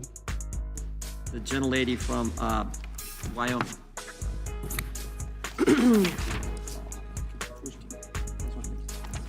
Mr. Chairman, I have an amendment at the desk. Would the gentlelady just suspend for just a second? The chair recognizes the ranking member for unfortunate privilege. Thank you. My colleague Zoe Lofgren has been cited repeatedly here today as a leader in this, as she has been for many years. I just want to note that her absence is because she couldn't be here today because she has COVID, unfortunately. I yield back. Gentleman yields back. We wish Ms. Lofgren a speedy recovery, and again, like everyone has said, we appreciate her work on this issue for so many years. Gentlelady is recognized. She has an amendment at the desk. Clerk will report. Amendment to the amendment in the nature of a substitute to H.R. 6570, offered by Ms. Hageman of Wyoming. The point of order from the gentleman from Arizona. The gentlelady from Wyoming is recognized to speak on her amendment. Thank you. The amendment that I am proposing as currently drafted would amend 50 U.S.C. 1871, which requires the Attorney General to report to the Intelligence and Judiciary Committees of the House and Senate on a semi-annual basis on persons targeted by FISA Title I surveillance orders. The amendment strengthens this reporting to curb past abuses by requiring the AG to disclose the identity of any person who is targeted who is associated with a candidate for president of a major party, and it also adds the Speaker and Minority Leader of the House and Majority and Minority Leader of the Senate as report recipients. The intention of this amendment is to deter future abuse and provide for oversight into the process. Current reporting requirements do not inform Congress when the intelligence community is using FISA against campaign staff. Not only would Congress now receive this information, but it would likely detour the FBI from opening an unwarranted case against an American based on their political affiliation, because the agency would have to alert some of the highest elected members of that person's party. The heads of each party would be able to watch over their people to prevent abuse. In 2019, the DOJ Inspector General reported on the abuses and missteps in the FISA orders obtained for Crossfire Hurricane, finding 17 significant errors or omissions and 51 wrong or unsupported factual assertions in the applications that allowed Carter Page to be illegally surveilled for 11 months. These findings were confirmed in the Durham report this committee received testimony on earlier this year, and also found that political and confirmation bias led the FBI to lie to the FISC in order to improperly spy on a president's campaign. Abuses of FISA have made their way into our electoral system, and every member on this diet and in this body should be concerned about federal law enforcement's and the intelligence community's proven ability to interfere in our election process. These abuses could happen to any party, candidate, or campaign staffer, depending on influences within the FBI versus domestic political movements. My amendment seeks to serve as a deterrent to these abuses in the future by injecting transparency in the process. If there was a desire to seek a FISA order against an American affiliated with a political campaign for nefarious reasons, the FBI would need to decide its commitment to such an effort if it had to report the investigations to some of the highest elected party leaders in our system of government. If such an order was sought and granted, congressional leaders would be made aware that the candidate running for president as a member of their party was being surveilled. Such oversight can lead to corrective action. At the same time, congressional leaders of the opposing party would also be notified that the federal government is surveilling their political opposition, hopefully giving them pause about allowing government surveillance of their opponents that they would be aware of going forward. Mr. Chairman, this is a great bill, and it will make meaningful reform to protect the constitutionally secured rights of our constituents, including reforms to address the shortcomings and illegal action revealed in the IG and Durham reports. The expansion of the amicus into sensitive investigative matters is a step in the right direction to address some of these past abuses. My amendment seeks to take this reform one step further by strengthening reporting requirements. If passed and combined with the other reforms in this bill, all Americans who want to use their First Amendment rights to support political parties and candidates could exercise those rights to the fullest without the fear that this affiliation would be the basis for government surveillance. And with all that said, I also understand the balance that has been struck on this particular bill.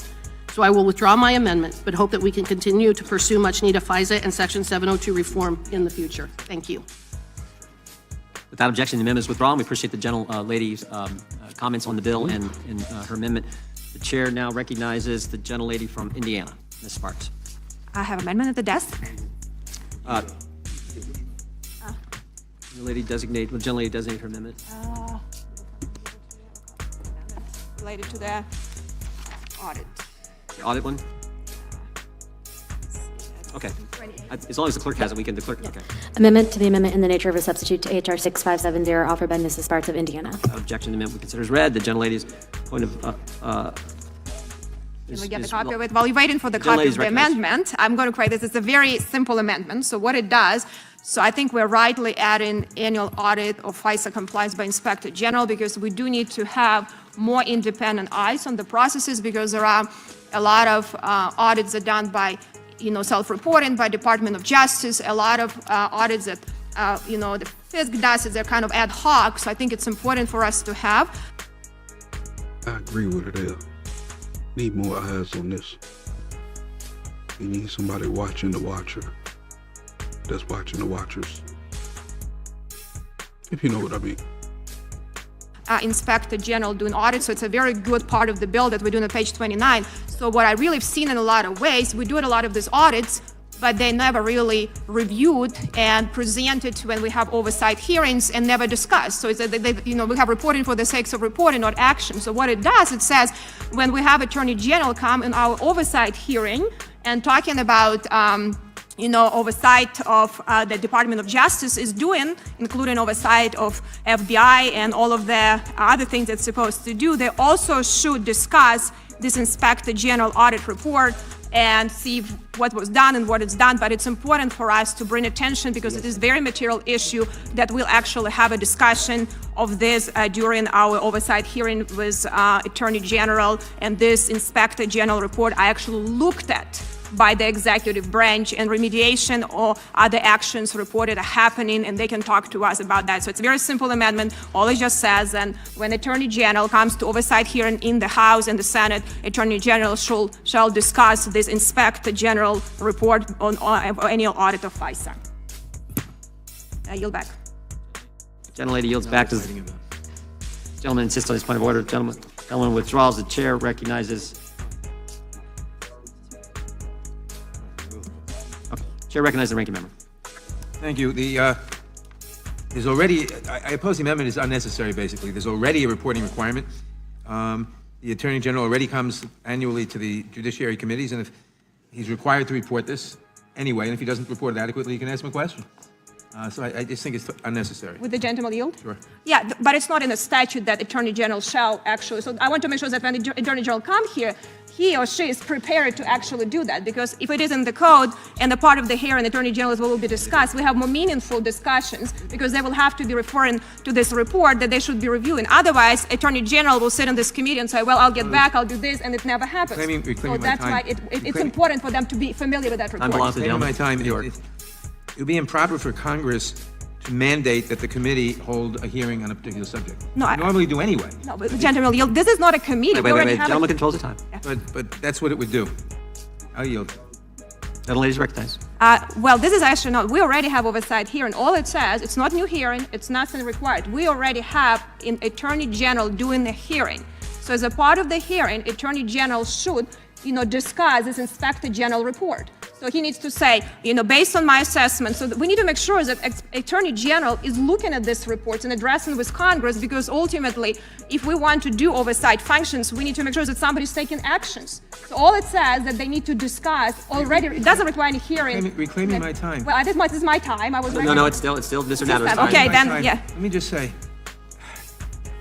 if the Attorney General comes before the committee every year, if he doesn't discuss this, we can always ask him questions about it. I just don't see what the point of this amendment is. What we're putting into statute something that happens. That if it doesn't happen, we ask the questions. He's got to be. But if it ain't brought up and you ask the questions and they still fail to answer them, how is that getting anything done? Because we've seen numerous of times where these people just don't answer questions, especially certain questions. Prepared for it. Gentleman yield. I'll yield to the chairman. I appreciate the ranking member, and I appreciate the gentlelady from Indiana, and I know the objectives she wants, but I do think the ranking member makes a good point. The IG is already obligated to come to give us information. We just adopted 2 amendments that said he has to do that now. Excuse me. We have to get that information on a quarterly basis, and the information that comes to us has to be more detailed, more of what we want to see. The Attorney General does come. I think the Attorney General is going to be on notice that the Judiciary Committee wants to ask him or her, whoever that happens to be at the time, whoever the Attorney General is, questions about FISA law and how it works. When we have him next year, we can write the letter. I bet Mr. Nadler would sign it. Yep. We'll make it a letter from Ms. Spartz, the gentlelady from Indiana, saying, when you come, Mr. Attorney General, be ready to answer these questions on FISA and on 702, whatever we want to, but we can put him on notice. He better be prepared so he doesn't get what you... Man, they do that to everybody. I mean, FBI directors, you know what I'm saying? The chief of the border, all kind of shit. You can tell them to be prepared and they'll still show up with no answers. You and I have all experienced where he says, I'll have to get back with you. So I appreciate what the lady's doing. I don't necessarily think that the amendment is necessary. With that, I yield back to the ranking member. I'll just say I agree. From Indiana, all those in favor say aye. All those opposed, no. No. Opinion of the chair, the noes have it. The amendment is not adopted. Anyone else seek recognition on? Okay, you're very nice. I appreciate it, Victoria. Okay.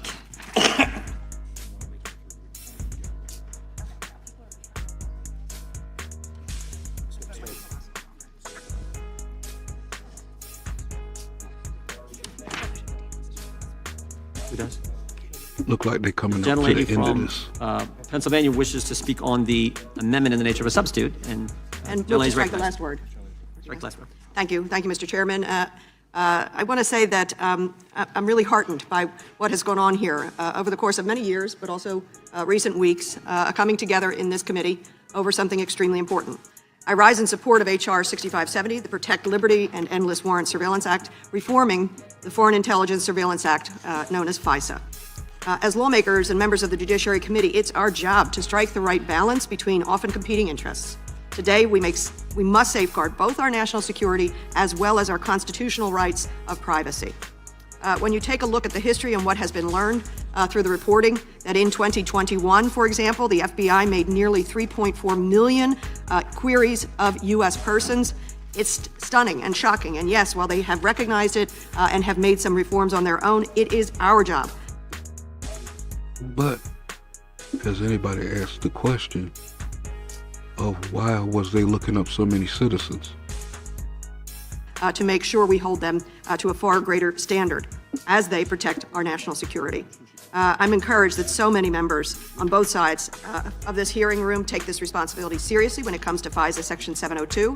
Appalling overuse of this powerful tool, which went unchecked and unaudited for too long, must stop.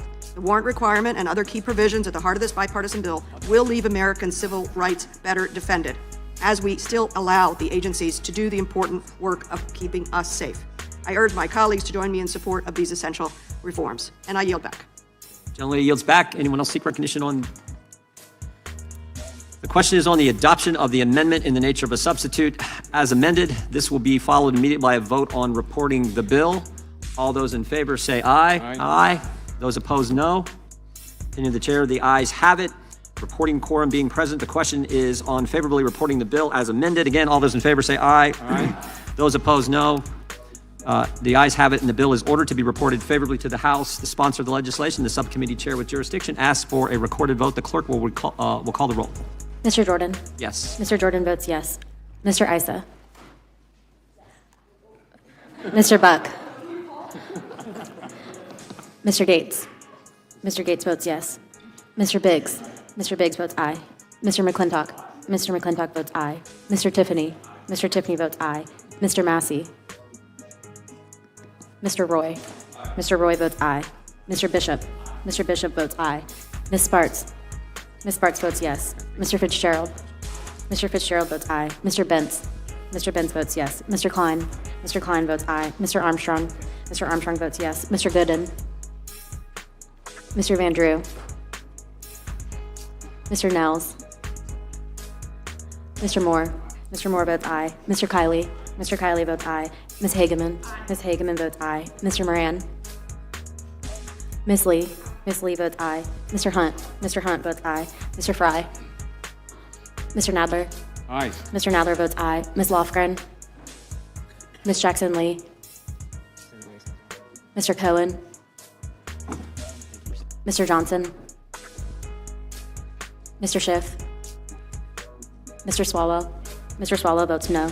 Mr. Liu. Ms. Jayapal. Ms. Jayapal votes aye. Mr. Correa.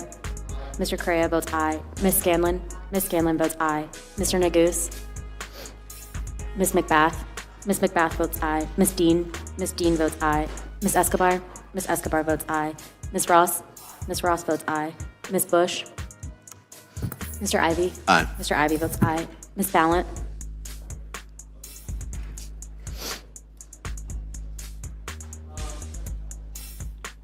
Mr. Issa votes aye. Mr. Gooden votes aye. Mr. Nels votes yes. Mr. Liu votes aye. Mr. Cohen votes aye. Mr. Fry, you're not recorded. Mr. Fry votes aye. I know we have a few more members trying to get back, but I want to thank those who were here and participated in the debate and the discussions over the last few months. Thank you again. This is, I think, a very good product that we expect to be on the House floor next week. But we're going to hold the roll open to make sure anyone who wants to come back and vote, from particularly the Transportation Committee, can get back in time. Other than that, we know for the business for the committee. Andy, good job. Thank you, Joe.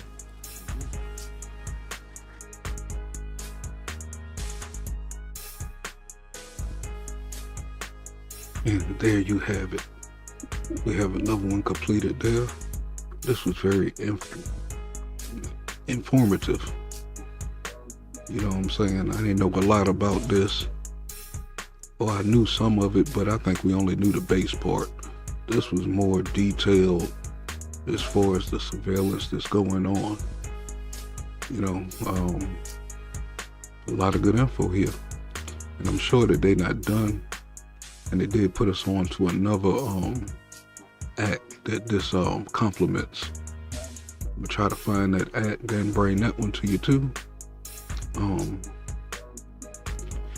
With that being said, I don't know if I was tired before I started this, but this one kind of wore me out. I had to drink 2 cups of coffee to stay awake. But we did get through it. I want to thank everybody who joined me, everybody who stuck around.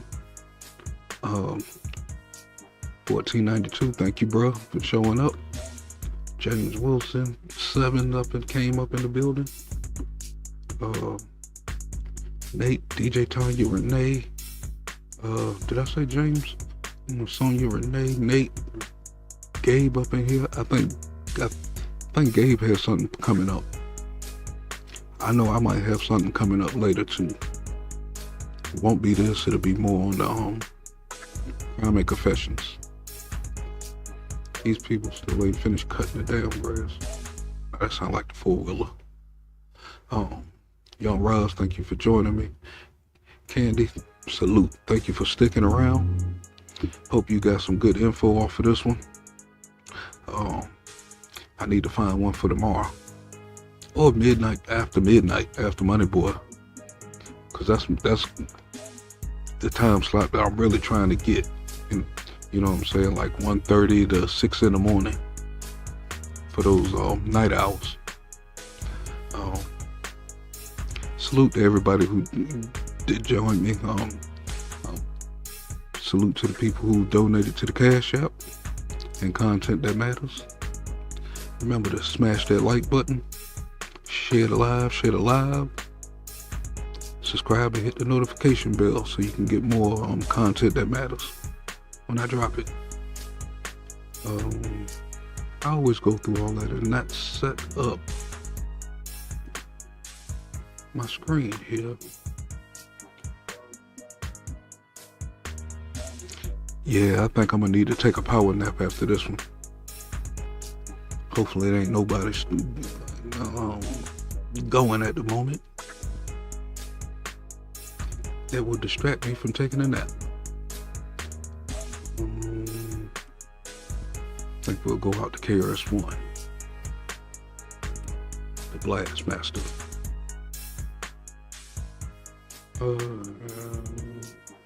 Again, thank y'all. I will see my peoples on the block. Peace.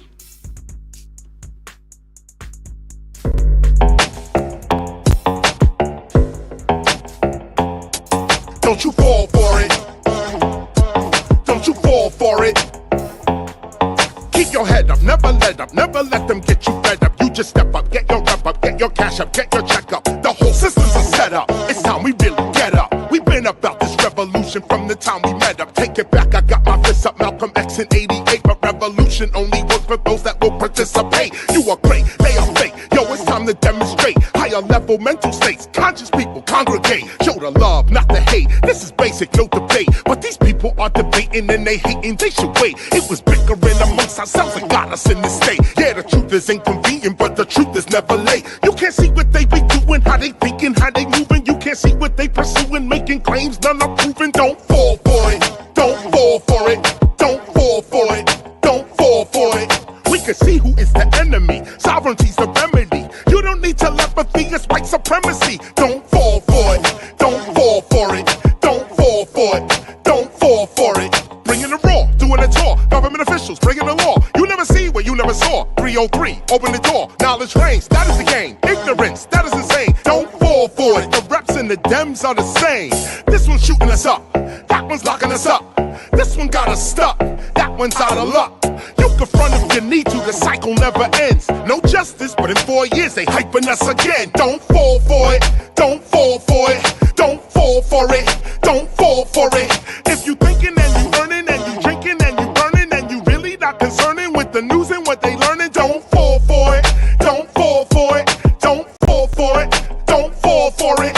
If you love it, never hate it, you agreeing, don't debate it. HBCU educated, your degree is highly rated. Don't fall for it, don't fall for it, don't you fall for it, don't fall for it. Yo, me, I'm not a fake dude, I'ma keep it real. They see through it all that America needs a heal deal. America ain't really sick, this is what it really is. Gunshots and cages for black and brown little kids. Now they acting like they not the cause of how we live. Do not tell me what you gonna do, I can see what you did. Look at her, look at him, look at them, look at me. Do you see our interests represented in society? No, you don't, and you won't, cause democracy's a joke. Every 4 years, these same people asking us to vote. Nothing changed but the Range Rover switching lanes over. I remain the flamethrower, knowledge reigns, game over. Don't fall for it, don't you fall for it. Rodney King, George Floyd, man, we all saw it. So don't protest with defiance, but don't move with self-reliance. While the soul is being silenced for the religion of science. Don't fall for it, don't you fall for it, don't fall for it, don't you fall for it. If you thinking and you earning and you drinking and you burning and you really not concerning with the news and what they learning, don't fall for it, don't you fall for it, don't fall for it, don't you fall for it. There's no justice in the courts, we are always taking shorts. They can shoot us like a sport, and it's our trust that they want. Don't fall for it, don't you fall for it, don't fall for it, don't you fall for it. Take it up!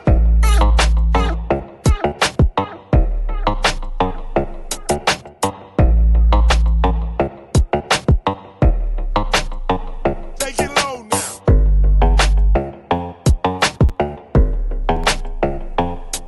Don't fall for it, don't you fall for it, don't fall for it, don't you fall for it.